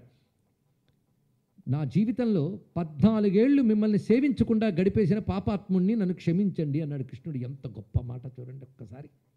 నిద్రపోతూ ఉంటే భగవంతుడు ఎక్కడ దొరుకుతాడు? మెలకువతో తెలుసుకోవాలి. మన గ్రంథాలని పురాణ కాలక్షేపం నిద్రపోతూ వింటున్నాం కనుక మన బతుకిలా నిద్రపోతుంది. ఒకసారి జాగృతి జరిగి వినాలి. ఏం మాట చెప్తున్నాడు ఇక్కడ చూడండి. కృష్ణ పరమాత్మ చెప్పిన మాట దేవకీ వసుదేవుల పాదాల మీద పడి ఏమంటున్నాడు? 14 ఏళ్ళు వ్యర్థం చేసుకున్న పాపాత్ములము మేమిద్దరము అంటున్నాడు ఇక్కడ. ఎంత గొప్ప మాట అండి. అంతేగాని అమ్మ ఇన్నాళ్ళు మీరు ఎవరో తెలియలేదు, మేమెవరో తెలియలేదు, ఇక్కడ నుంచి బాగానే చూసుకుంటాంలే అనొచ్చు. కానీ ఏమన్నాడు? 14 ఏళ్ళు మీ సేవ లేకుండా గడిపించాను అన్నాడు ఇక్కడ. అంటూ ఒక గొప్ప మాట అంటాడు. ఏది సాధించాలని శరీరం ఉంటేనే సాధిస్తాం. అలాంటి ఈ శరీరం ఏ తల్లిదండ్రుల వల్ల వచ్చిందో ఆ తల్లిదండ్రుల రుణం తీర్చుకోవడానికి 100 ఏళ్ళు కూడా సరిపోలేదు అన్నాడు మహానుభావుడు. ఎంత గొప్ప మాట అండి. ఇప్పుడు చెప్పండి, కృష్ణుడు భగవద్గీత కాదు, ప్రతి మాట భగవద్గీతే, ప్రతి చేత భగవద్గీతే. అంతే. తల్లిదండ్రుల్ని గౌరవించి వాళ్ళని కూర్చోబెట్టాడు. ఆ తర్వాత గురువు. కృష్ణుడు గురువు ఎవరో తెలుసా? సందీపని. మహానుభావుడి దగ్గర 64 రోజుల్లో 64 విద్యలు నేర్చుకున్నాడు. 64 విద్యలుట అంటే ఏమిటి? ఒక్క 4 విద్యల పేర్లేనే చెప్పండి, సంతోషిస్తా. అంటే మనకి సోర్స్ ఆఫ్ నాలెడ్జ్, మన ఎడ్యుకేషన్ ట్రెజరీ ఎంత ఉన్నదో ఆలోచించండి. ఇక్కడ మర్చిపోయాం. 64 విద్యల్లో పేర్లు కూడా తెలియని పరిస్థితి ఉంది. కానీ పేర్లు ఉన్నాయి కానీ నాకు టైం లేదు. 64 + 64 128 విద్యలు ఉన్నాయండి. అందులో వృత్తి విద్యలు 64, శాస్త్ర విద్యలు 64. దీన్ని బట్టి మన ఎడ్యుకేషన్, మన నాలెడ్జ్ బేస్ ఎంత ఉందో ఆలోచించుకోండి. ఎప్పుడైనా అవకాశం దొరికితే డిస్కస్ చేద్దాం. మన నాలెడ్జ్ బేస్ ఎంత ఉంది, ఆ నాలెడ్జ్ బేస్ని స్టడీ చేయడానికి అవకాశాలు ఎంత ఉన్నాయి తెలుసుకోండి. అసలు మనం నాలెడ్జ్గా తీసుకోవట్లేదు. రిటైర్ అయిన తర్వాత తెలుసుకోవాల్సిన మతంగా తీసుకుంటున్నాం. అది దౌర్భాగ్యకరమైన అంశం ఇక్కడ. 64 విద్యలను 64 రోజుల్లో నేర్చుకున్నాడు కృష్ణ పరమాత్మ. సాధ్యమేనా? కష్టం. కృష్ణుడికి కష్టం లేదు. ఆ మాటకు వస్తే 64 రోజులు ఆయనకి ఎందుకండి అంటే మనకు ఆదర్శం చూపిస్తున్నాడు. ఎంత భగవంతుడైనా తల్లిదండ్రులను ఎలా గౌరవించాలి, గురువులను ఎలా గౌరవించాలో చేసి చూపించాడు మహానుభావుడు ఇక్కడ. అది కృష్ణ పరమాత్మ వద్ద మనం తెలుసుకోవాల్సినది. సాందీపుని వద్ద విద్య నేర్చుకున్న తర్వాత ఆయన దగ్గరికి వెళ్ళి గురుదీక్షను ఏమి ఇమ్మంటారని అడిగాడండి. ఇది తెలుసుకోవాల్సింది. విద్య ఉచితంగా నేర్చుకుంటే పండదుట. ఆ విద్యను ఎలా నేర్చుకోవాలో మన వాళ్ళు చెప్పారు. ఎందుకంటే మాస్టర్ పాఠం చెప్తుంటే ఎదురు సీటు మీద కాళ్ళు వేలాడేసుకుని చదివే దేశాలు మనకు తెలుసు. కానీ విద్య గురువుగారు చెప్తే గౌరవించే దేశం మన దేశం. తెలుసుకోండి. ఎందుకంటే విద్యను గౌరవించడం మన సంస్కృతి యొక్క సంస్కారం. ఇది తెలుసుకోవాలి. అది గురువులను గౌరవిస్తాం, గురువులను గౌరవించాలి. అందుకు విద్యకి తగిన దక్షిణ ఇవ్వాలట. దక్షిణ అంటే మనకు తోచింది ఇవ్వడం కాదు, వారికి అవసరమైనది ఇవ్వాలి. వెళ్ళి నిలబడ్డాడు గురువుగారి దగ్గర. ఏమిమ్మంటారు అని అడిగాడు. ఈ గురువు గొప్పవాడు, కృష్ణుడు విష్ణువు అని తెలుసు, కానీ మానవుల్లా ప్రవర్తిస్తున్నాడు. కాబట్టి ఆయన ఏమీ అనకుండా కళ్ళ నీళ్ళు వచ్చేటండి ఆయనకి. ఎందుకంటే ఇతర శిష్యులు వచ్చి ఒక పంచె పెట్టారో, ఒక ధోవతి పెట్టారో, ఒక పండు పెట్టారో అంటే వేరే విషయం. కృష్ణుడు వచ్చి అవి పెడతాడండి. ఎవడైనా తన శక్తి వంచన లేకుండా కదా దక్షిణ ఇవ్వాలి. చూడండి, ఇందులో ఒక సటిల్ పాయింట్ ఉంది. శక్తి వంచన లేకుండా దక్షిణ ఇవ్వాలి. కృష్ణ పరమాత్మను చూడగానే సాందీపని కళ్ళనీళ్ళు వచ్చాయి. ఊరుకున్నాడంతే. ఈయన అర్థం చేసుకున్నాడు. ఎందుకంటే సాందీపని కొడుకు పోయాడు, పుత్రశోకం. తన కొడుకు తిరిగి వచ్చి బాగుండని కోరుకుంది, కానీ ఇట్స్ ఇంపాసిబుల్. ఆ స్థితిలో ఉన్నాడు ఆయన. ఇంపాసిబుల్ అయిన దాన్ని కోరుకోకూడదు, అందుకు ఊరుకున్నాడు. కానీ బాధ మాత్రం ఉంది. అప్పుడు పోయిన పుత్రుణ్ణి బతికించడం ఎవడి వల్ల కాదు, కానీ విష్ణువు వల్ల అవుతుంది. అప్పుడు ఏం చేశాడంటే కృష్ణుడు తన శక్తి కొద్దీ దక్షిణ ఇవ్వడం అంటే ఇదండి. నేర్చుకోవడం మనిషిలా నేర్చుకున్నాడు, కానీ ఆయన శక్తి ఎక్కడిది? విష్ణువుది. అందుకే మనిషిలా విద్య నేర్చుకుని తన శక్తి కొద్దీ దక్షిణ ఇచ్చాడు కృష్ణుడు. ఇది నేర్చుకోవాల్సింది ఇక్కడ. తన శక్తి అంటే విష్ణు శక్తి. విష్ణు శక్తి వెంటనే టైంని శాసించాడు. ఆ టైంలో ఎప్పుడో వెనక్కి కలిపిన దాన్ని వెనక్కి మళ్ళీ ముందుకు లాగి తీసుకొచ్చి అప్పగించాడండి ఇక్కడ. ఇది మాతృదేవోభవ, పితృదేవోభవ, ఆచార్య దేవోభవ అనే వేదానుశాసనాన్ని ఎలా పాటించాడో కృష్ణుడు పరిశీలించండి. ఆ తర్వాత కృష్ణ పరమాత్మ ఒక పొలిటికల్ అడ్మినిస్ట్రేటర్గా ఆయన చేసినటువంటి గొప్ప విషయం, ధర్మం ఎక్కడుంటుందో జయం అక్కడుంటుంది అని ప్రపంచానికి చెప్పింది కృష్ణతత్వం. ఇది తెలుసుకోవాలి ఇక్కడ. అందుకే కృష్ణుడు ఎవరి వైపు ఉన్నాడు? పాండవుల వైపు. ఎందుకున్నాడు? ఇదొక్కటి తెలుసుకుంటే మొత్తం కృష్ణతత్వం అర్థం చేసుకోవడానికి ప్రయత్నం చేద్దాం. ధర్మరాజు తెలుసు కదా, వాళ్ళు చేతకాక అడవులకు వెళ్ళలేదు, ధర్మానికి బద్ధులే అడవులకు వెళ్ళారు. ఇది తెలుసుకోవాల్సింది. ఆ అడవుల్లో తిరుగుతూ ఉన్నప్పుడు ఆ పక్కన ద్రౌపదీదేవి ఒకసారి విసిగిపోయి ఒక మాట అందిటండి. విసిగిపోయి అన్నది ఏమనంటే, నువ్వు ధర్మం ధర్మం ధర్మం అనే ఎప్పుడు పాత మాటలు వల్లిస్తుంటావు. అలాగే చేతకాని వాళ్ళు ఉన్నారా నీ దగ్గర? గట్టి గట్టి తమ్ముళ్ళు ఉన్నారు, నువ్వు అనాలే కానీ వెళ్ళి కౌరవులందరినీ క్షణంలో కొట్టగలిగేవాళ్ళు, ఒక అర్జునుడు ఒక భీముడు. ఇలాంటి తమ్ముళ్ళు ఉంటూ కూడా నువ్వు ధర్మం ధర్మం ధర్మం అంటే ఏమి చేతకాని వాళ్ళు ఉన్నావు, నీకు ధర్మం ఏమిచ్చింది అని అడిగిందండి. ఇది మొత్తం ఎప్పటికప్పుడు మనం గుర్తుపెట్టుకోవాల్సిన ఒక అంశం ఉన్నది ఇక్కడ. ద్రౌపది అడిగింది, ధర్మం పట్టుకున్నాగా నీకు ధర్మం ఏమిచ్చింది అని అడిగిందండి ద్రౌపది. ధర్మం పట్టుకున్న నువ్వు అడవులు పాలయ్యో, అధర్మం పట్టుకున్నవాడు రారాజే సింహాసనం ఎక్కాడు, ఏమిచ్చిందయ్యా నీ ధర్మం అన్నాడు ఇక్కడ. మనకు అప్పుడప్పుడు అనుకుంటూ ఉంటాం, మనకు మనం ధర్మాత్మలు అనుకుని మేము చాలా ధర్మం చేశాం కదా, అయినా ఎందుకు ఇన్ని కష్టాలు ఉన్నాయండి. నిన్న ఒక ఆయన అడిగాడండి, మంచి వాళ్ళకే కష్టాలు ఎందుకు వస్తాయండి అని అడిగాడు. అంటే వాడు మంచివాడు అనుకుంటున్నాడు, అది బాధ విషయం. ఇదొక కానీ ఇలాంటి ప్రశ్నలు వేసే మనం ఈ ఘట్టం ఒక్కసారి ఆలోచించాలి. ఏమన్నది ద్రౌపది? ధర్మం పట్టుకుని నీకు ధర్మం ఏమిచ్చింది ఇది వేస్తే వెంటనే సమాధానం చెప్పాడు, తడుముకోకుండా సమాధానం చెప్పాడు. ధర్మం ఏదో ఇస్తుందని నేను ధర్మం చేయలేదన్నాడు. ఎంత మాట అన్నాడండి ఇక్కడ. ధర్మం ఏదో ఇస్తుందని ధర్మం చేస్తే అది ధర్మంతో వ్యాపారం చేసినట్టు అవుతుంది కానీ ధర్మం చేసినట్టు కాదన్నాడు. ఎంత అందమైన మాట. కనుక మంచిగా ప్రవర్తించడం వల్ల ఏదో వస్తుందని కాదు, మంచిగా ఉండు. అలాగని రాదని నేను చెప్పను, అది ఏమొస్తుందో నీకు తెలియదు. అది ఇక్కడ కర్మణ్యేవాధికారస్తే మా ఫలేషు కదాచన మా కర్మఫలహేతుర్భూర్మాత్తే స్వంగోస్త్వకర్మణి. ఈ మాట పట్టుకుని చాలామంది ఏమంటారంటే కర్మ సిద్ధాంతం అర్థం చేసుకోలేరు. దాన్ని ఏం చెప్తున్నట్టే పని మీద ఫోకస్ చేయి, ఫలితం గురించి ఆలోచించుకున్నాడు. ఇది అర్థం చేసుకోండి ఇక్కడ. ఈ సూత్రం మీరు అప్లై చేయండి, స్టడీస్లోను కెరీర్లోను సక్సెస్ అవుతారు, ఇందులో సందేహం లేదు. ఫోకస్ ఆన్ వర్క్, పని మీద ఫోకస్ చేయి, ఫలితం మీద వద్దు. ఇది చెప్పాడు. నువ్వు పని మీద ఫోకస్ చేస్తే పని పెర్ఫెక్ట్గా అయి ఫలితం నీకు వస్తుంది, తప్పకుండా వస్తుంది. కానీ ఫలితం మీద ఫోకస్ చేసి పని చేసావనుకో, ఫలితం ఎలాగోలా సాధించాలని పనిని దెబ్బతీస్తాం. అవునా కదా? ఎందుకంటే ఫలితం సాధించడానికి 1,00,000 మార్గాలు ఉన్నాయి, అవినీతి మార్గంలో కూడా వెళ్ళచ్చు. అవునా లేదా? నీకు ఇంత అమౌంట్ కావాలి ఈ పని వల్ల అనుకుంటాం, అప్పుడు పనిని పెర్ఫెక్ట్గా చేయకుండా కూడా అమౌంట్ తెచ్చుకున్న వాళ్ళు మనకు తెలియదా అని చెప్పండి ఇక్కడ. అదే నువ్వు పనిని పర్ఫెక్ట్గా చేసుకున్నావు అనుకో, నువ్వు ఆశించిన దానికంటే ఎక్కువ ఫలితం ఇస్తుంది ఆ కర్మ. అది గొప్ప మాట చెప్పాడు. అంతేగాని కర్మకు ఫలితం లేదనలేదు, కర్మ ఫలం మీద నువ్వు అధికారం పెట్టుకోకు, కర్మ మీద ఫోకస్ చేయండి చెప్పాడు కృష్ణ పరమాత్మ. ఆ మాటను ధర్మరాజు చెప్తున్నాడు. నేను ధర్మంతో వ్యాపారం చేయలేదు, ధర్మం ఏదో ఇస్తుందని ధర్మం చేసిన వాడు పురుషాధముడు. ఎంత అందమైన మాట చెప్పాడు చూడండి. ధర్మ వాణిజ్యకో హీన జఘన్య పురుషాధమ అన్నాడు ఇక్కడ. ధర్మంతో వ్యాపారం చేసేవాడు పురుషాధముడు. నేను ధర్మం ఆచరించడం స్వభావం. ఎంత అందమైన మాట అన్నాడో చూడండి. ధర్మం ఆచరించడం నా స్వభావం, ఇట్స్ మై నేచర్. ఎంత అందమైన మాట అన్నాడు ఇక్కడ. అంతేగాని పెద్దలు చెప్పారని ధర్మం చేయడం కాదు, ధర్మం ఆచరించడం నా స్వభావం. ఇక్కడ ధర్మం గురించి 3 మాటలు చెప్పాలి: స్వభావం, ప్రభావం, అభావం. స్వభావ ధర్మం అంటే ఎవరు చెప్పకుండానే ధర్మం చేసేవాళ్ళు కొందరు ఉన్నారండి. రాముడు మాటిమాటికి సత్యం వద ధర్మం చారా చదువుకుని సత్యం పలకలేదు. సహజంగా రాముడు తప్పు చేయలేడు. అందుకే మహాత్ములు ధర్మం స్వభావ ధర్మం, స్వభావ ధర్మం అంటే వాళ్ళు బై నేచర్ ధర్మాచరణ చేస్తారు, వాళ్ళకి ఎవరు చెప్పక్కర్లేదు.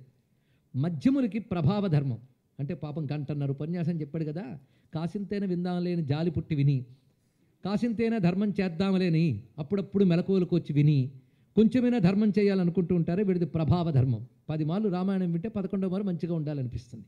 వీళ్ళని ప్రభావ ధర్మం అంటారండి ఇక్కడ. 3వది ఉంది అభావ ధర్మం, అంటే వాడికి పుట్టదు, అవతల వాళ్ళు చెప్పినా రాదు, దాని పేరు అభావ ధర్మం. ఇది తెలుసుకోవాల్సింది. ఆ మాటను గట్టిగా చీవాట్లు పెట్టు ప్రహ్లాదుడు అన్నాడు, చచ్చుచు పుట్టు చుర్మరల చర్బిత చర్వణులైన వారికి చెచ్చెర పుట్టునే పరులు చెప్పిననైన నిజెచ్చనైన ఏమిచ్చిననైన కానలకు ఏగిననైన హరిప్రబోధములు. కాబట్టి ధర్మరాజు ఏమంటున్నాడు? ధర్మం ఆచరించడం నా స్వభావం ఉన్నాడు. కనుక నేను పట్టుకున్న ధర్మాన్ని, నా అడవుల పాలైనా ధర్మాన్ని వదలనన్నాడు. అనగానే వెంటనే ద్రౌపది ఏముందో తెలుసా? అయితే మీ ఇష్టం, మిమ్మల్ని వదిలిసిపోతాను అనలేదండి ఆవిడ. ఆవిడ అన్నది ఒకటే మాట, నేను మీ దుఃఖం చూసి తట్టుకోలేక అన్నానే కానీ మీ మాట, నా అభిప్రాయం కూడా అదే అందండి. ఎంత గొప్ప ఇల్లాల తల్లి. మొత్తానికి మొత్తానికి ధర్మరాజు ధర్మాన్ని పట్టుకుంటే ధర్మరాజుని కృష్ణుడు పట్టుకున్నాడు. ఇది తెలిసింది కదా. అది ఎవడు ధర్మాన్ని పట్టుకుంటాడో వాడిని దైవం పట్టుకుని దగ్గరుండి నడిపిస్తాడు. అదే భారతం ఇచ్చిన సందేశం ఇక్కడ. యతో ధర్మస్తతో కృష్ణ యత కృష్ణస్తతో జయ. యతో ధర్మస్తతో జయ కాదండి, తప్పది. యతో ధర్మస్తతో కృష్ణ యతో కృష్ణ తతో జయ. ఇప్పుడు అర్థమైంది కదా. కనుక ధర్మం ఎక్కడుంటే దైవం అక్కడ ఉంటుంది, దైవం ఎక్కడుంటే జయం అక్కడ ఉంటుంది. ఇది భారతం ప్రపంచానికి చెప్పిన పాఠం.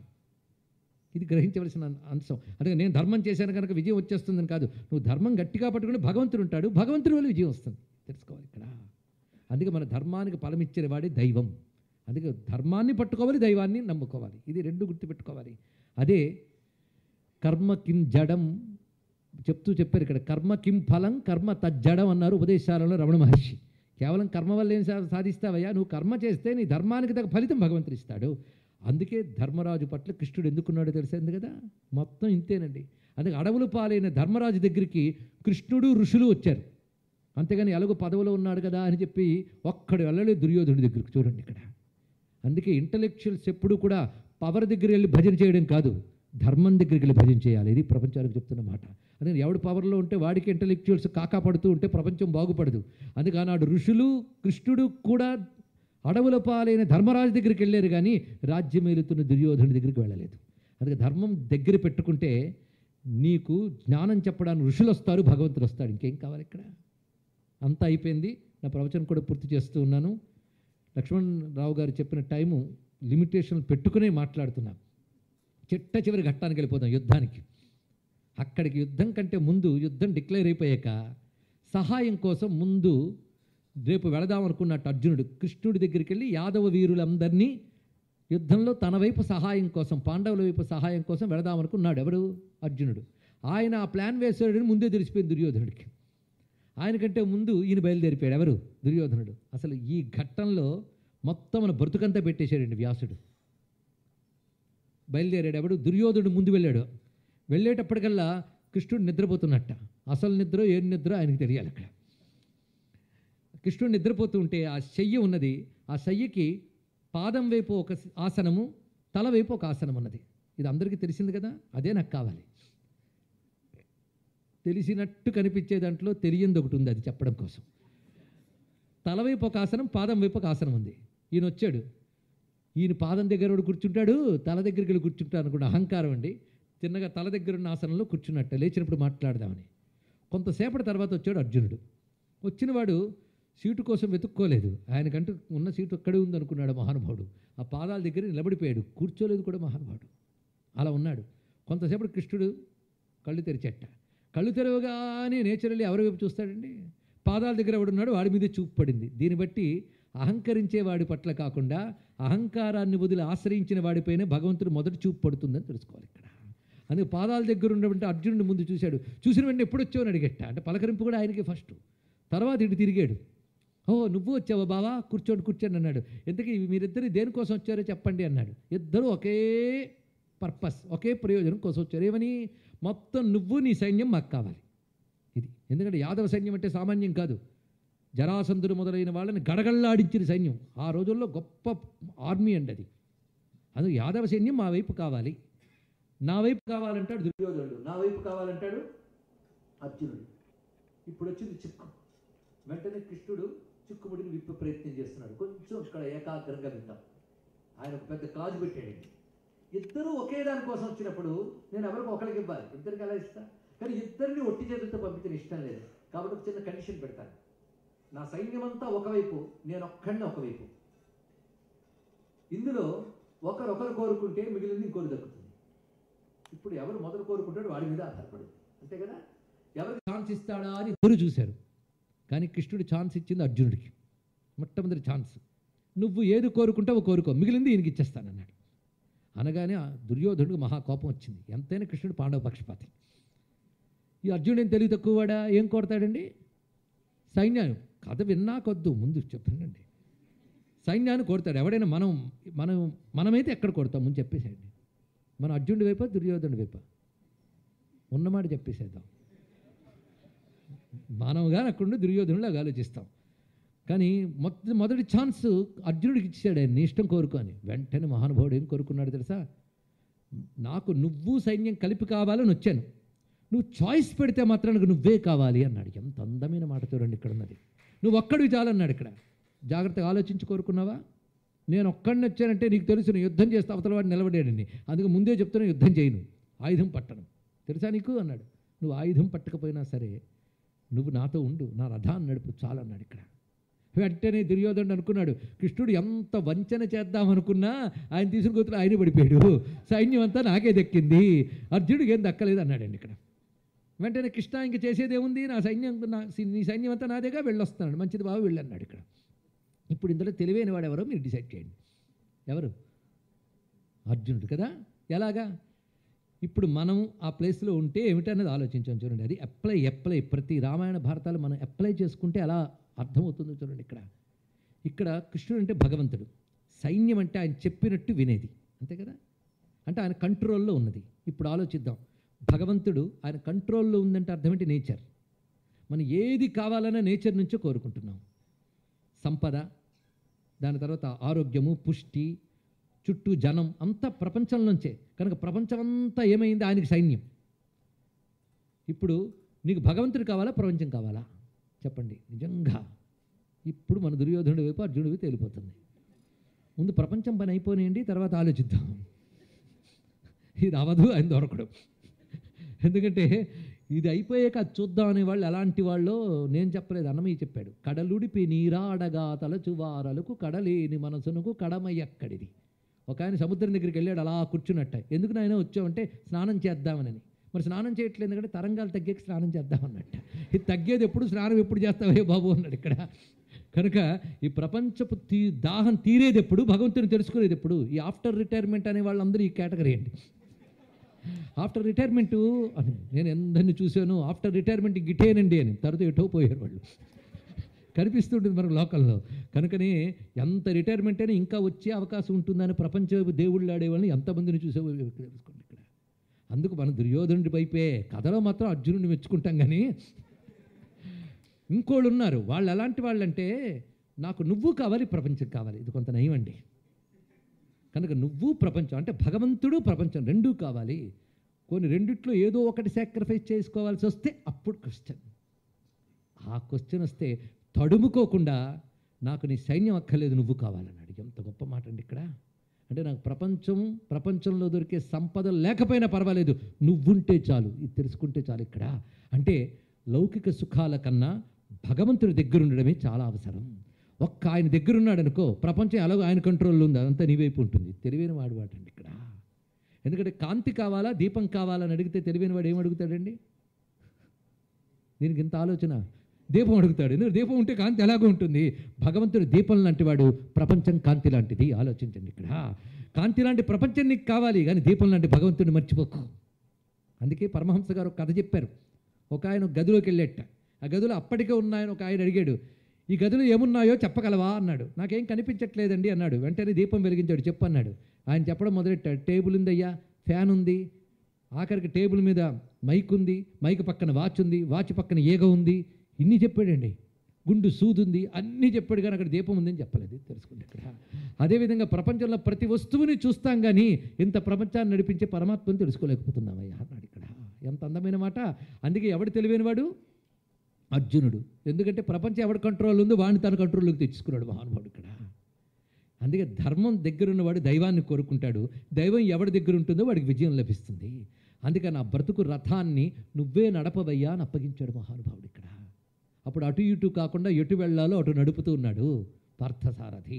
ఆయన నడిపితే అంతేకాదు, బ్రతుకుని నడిపాడు, బుద్ధిని నడిపాడు.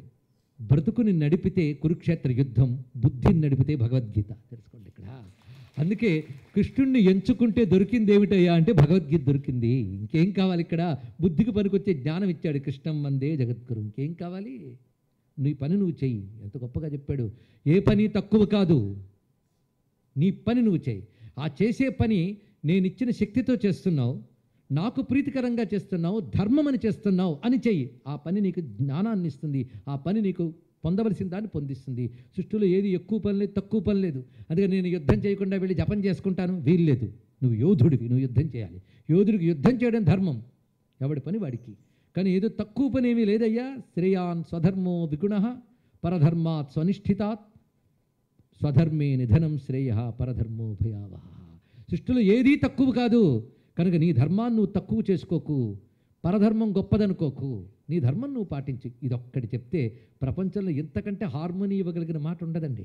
అంతేగాని మీ ధర్మం పనికిరాదు, నా ధర్మంలోకి మారిపో అని చెప్పేటువంటి ప్రమాదకరమైన రోజుల్లో నీ ధర్మం నువ్వు పాటించి నువ్వు తరించిపోతావని ప్రపంచానికి ఆనాడు చెప్పినటువంటి జ్ఞానమే యూనివర్సల్ జ్ఞానం అవుతుంది. ఇది తెలుసుకోండి ఇక్కడ.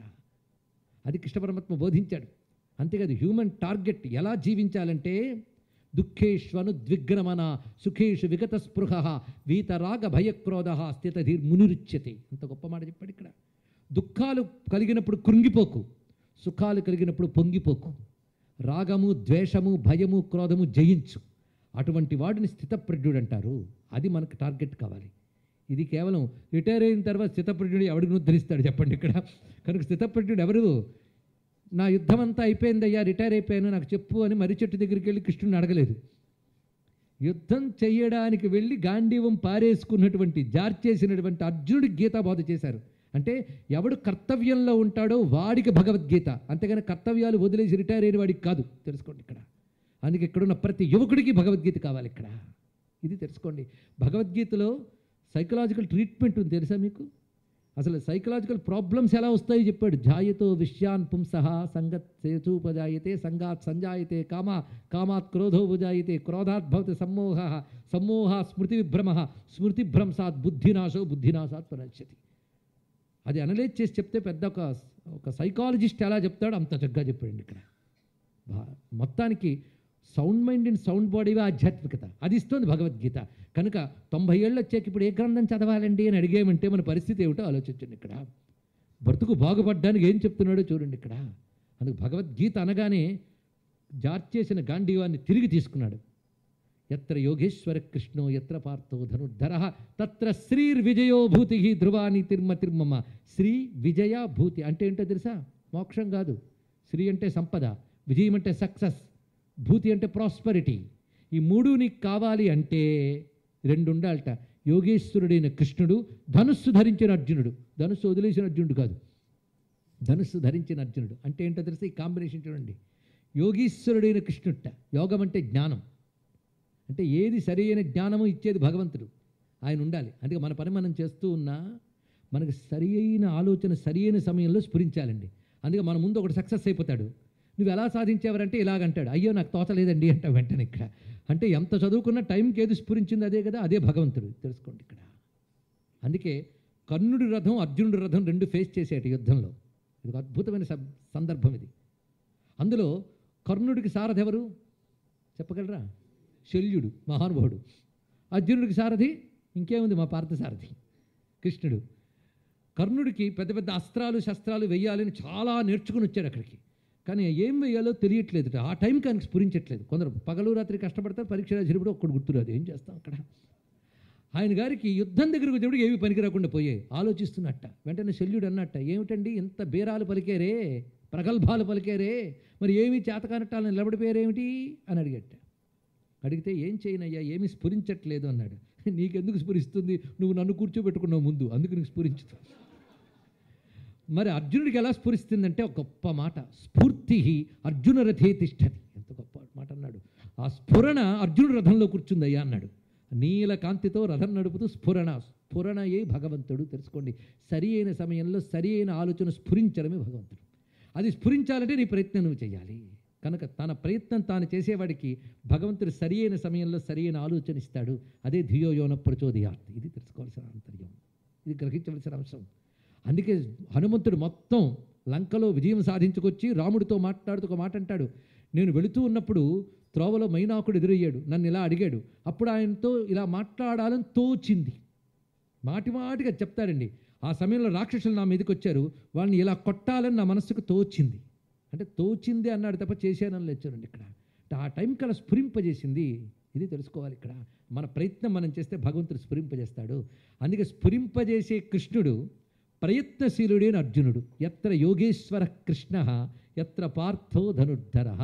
అందుకు రెండు ఉండాలి, మనల్ని అనుగ్రహించడానికి భగవంతుడు ఉండాలి, మనం ప్రయత్నానికి ఉద్యుక్తులమే ధనుస్సు పట్టుకుండాలి. కనుక ధనుస్సు పట్టుకున్న అర్జునుడు అంటే ప్రయత్నశీలుడైన పురుషుడు, మానవుడు, అనుగ్రహించే దైవం. ఈ రెండు ఎక్కడుంటాయో విజయం అక్కడుంటుంది. ఇది భగవద్గీత చెప్తున్నటువంటి మహాపాఠం. అందుకే కృష్ణం వందే జగద్గురుం. కృష్ణ పరమాత్మ గురువు అండి. అందుకు ఉపాధ్యాయ దివసం నాడు కృష్ణాష్టమి కలిసి రావడం వల్ల జగద్గురువుని స్మరించుకునే అవకాశం మనకు లభించింది. ఇక్కడ ఇంకేం కావాలి? ఇక్కడ అదొక మంచి అదృష్టం మనకి. అయితే పాఠాలు రెండు రకాలుగా చెప్తారు, చెప్పి చేసి. కొందరు చెప్పడమే, చేయడం క్వశ్చన్. అయితే కృష్ణుడు చెప్పాడు, చేశాడు. అయితే ఆయన చేసినట్టల్లా మనం చేయలేం, ఇందాక చెప్పినట్టు గోవర్ధన గారు ఎత్తినట్టు. కానీ ఆయన చెప్పిందే చేశాడు. ఇది కూడా తెలుసుకోండి. ఇక్కడ ఆయన చెప్తే భగవద్గీత, చేస్తే భాగవతం. తెలుసుకుంటే చాలు. ఇక్కడ చెప్తే బోధ, చేస్తే గాథ. అందుకు కృష్ణ పరమాత్మ ఏం చెప్పాడు అది చేశాడు, ఏం చేశాడు అదే చెప్పాడు. అలాంటి రామకృష్ణుల ఉభయుల్ని తెలుసుకున్నాం. అదేవిధంగా వాల్మీకిని, వ్యాసుణ్ణి. ఎందుకంటే ప్రారంభంలో మిత్రుడు సుబ్రహ్మణ్యం గారు రామాయణం భారతం అన్నారు. అదే రెండూ పట్టుకొచ్చు. ఇప్పుడు ఇంకేం కావాలి? ఒక్కొక్క దానికి సంవత్సరాలు చెప్పేది సులభంగా మీరు 2 గంటలు పొందేశారు. అంతేకాదు మన భాష, మన సంస్కృతి గొప్పతనం కూడా చెప్పుకున్నాం. సహృదయులు, విజ్ఞులు అయినటువంటి పెద్దలు అందరూ ఉన్నారు, శ్రోతలు అందరూ ఉన్నారు. మధ్య మధ్యలో ఏదైనా గట్టిగా మొట్టికాయ వేసినట్టు చెప్పిన మాటలు, మొట్టికాయలు పెట్టింది నేను కాదు, వివేకానంద మొదలైన వాళ్ళు. నాకు అంత శక్తి లేదు. అందుకు 10 మంది స్ఫూర్తి పొందాలన్న ఉద్దేశంతో అపారమైన భారతీయ సంస్కృతిలోంచి 2-3 మెరుపులు పెట్టుకున్నామండి. చిట్ట చివరి మాటగా హనుమంతుడితో దేవతలు చెప్పిన ఒక్క మాట చెప్పిన ముగిస్తాను. ఇది మీరు సక్సెస్ టిప్స్గా పెట్టుకోవచ్చు. మీ దగ్గరున్న ఇతర మిత్రులతో కూడా పంచుకోండి. ఇందులో చెప్పినది 4 చెప్తారు ఇక్కడ. ఈ 4 ఎవరి దగ్గర ఉంటాయో వాళ్ళు సక్సెస్ సాధించడం గ్యారంటీ అని హనుమంతుడితో అంటారట దేవతలు. చత్వారి 4 అవేంటో చూడండి. ధృతిర్ దృష్టిర్ మతిర్ దాక్ష్యం స్వకర్మసు నసీదతి. ఈ వాక్యం ఇందాక ఎన్నో కోటబుల్ కోట్స్ చెప్పాం కదా, అందులో ఇది ఒకటి. ధృతి, దృష్టి, మతి, దాక్ష్యం 4 చెప్పాడు పిల్లర్స్. ధృతి అంటే నిలుకడ, స్టెబిలిటీ. ఇది అర్థం ఇక్కడ. అంటే ఏదైనా మనం పని సాధించాలి అనుకుంటే ఆ సక్సెస్ వచ్చే వరకు, సాధించే వరకు ఎక్కడ చెక్కు చెదరకూడదు, దాని మీదే ఫోకస్ చేసి ఉండాలి. ఆ స్టెబిలిటీ కావాలి. ధృతికే మరొక పేరు ధైర్యం. దాని తర్వాత దృష్టి అంటే అర్థం కాన్సన్ట్రేషన్ అండ్ విజన్. 2 అర్థాలు తీసుకోవాలి ఇక్కడ. మొదటి స్టెబిలిటీ, రెండవది concentration and vision. Concentration on work, ఆ పని మీదే ఫోకస్ ఉండాలి. రెండవది విజన్ ఉండాలి. నువ్వు ఈ పని చేస్తున్నప్పుడు దాని ఫైనల్ రిజల్ట్ ఏంటో నువ్వు ముందు ఊహించగలగాలి. అందుకని గుడ్డెది చేలో పడ్డట్టు పని చేసే అలాగండి. కనుక రెండవది ఏం చెప్పాడు? Vision and concentration. మూడవది మతి అంటే నాలెడ్జ్. ఆ పని ఎలా చెయ్యాలి అనేటువంటి ప్లానింగ్ అండ్ నాలెడ్జ్ అవసరం. దీని పేరేమంటారు? మతి. ఇక 4వది దాక్ష్యం, కెపాసిటీ. ఇది ఈ 4 ఎవరి దగ్గర ఉంటాయో విజయం వాడిది అవుతుంది అని చెప్పారు. ఇప్పుడు ఈ మాటలు ఏ కాలానికి చెప్పుకోవాలి? పాతకాలానికా? ఎప్పటికీ అశ్వత విజ్ఞానాన్ని అందిస్తుంది. అది ఒక్కటే మన బ్రతుకుని తీర్చిదిద్దగలిగేటువంటి జ్ఞానకాంతి అని తెలుసుకుంటూ, ఆ జ్ఞానకాంతిని ప్రసరింపజేయడానికి మహావిద్యాలయమైనటువంటి ఈ ఐఐటి సంస్థలో మనం మాట్లాడుకుంటూ ఉన్నాం. స్వామి వివేకానంద వచ్చినప్పుడు బెంగళూరులో అడిగేట పెద్ద గుడి కడతామని. గుడులు కావలసినవి ఉన్నాయి, ఒక అద్భుతమైన విద్యా సంస్థని పెట్టండి అని సాంకేతిక విద్యకు సంబంధించిన ఒక పెద్ద విశ్వవిద్యాలయాన్ని ఏర్పాటు చేయించాడు స్వామి వివేకానంద. అందుకు భారతదేశం తనదైన సనాతన ధర్మంతో కూడిన ఆధునిక విద్యను నేర్చుకుంటూ మనమేమిటో ప్రపంచానికి చెప్పగలగాలి. ఆ పని చేస్తున్న వాళ్ళు ఇక్కడ ఉన్నారు, అందరూ ప్రొఫెసర్స్ నేను కలిశాను. అలాంటి వారి శిక్షణలో మీరు తీర్చిదిద్దబడుతున్నారు. మీ భాగ్యం. ఇలాంటి చోట వచ్చి మాట్లాడడం నా అదృష్టంగా నేను భావిస్తూ సర్వం శ్రీకృష్ణ చరణారవిందార్పణమస్తు. స్వస్తి.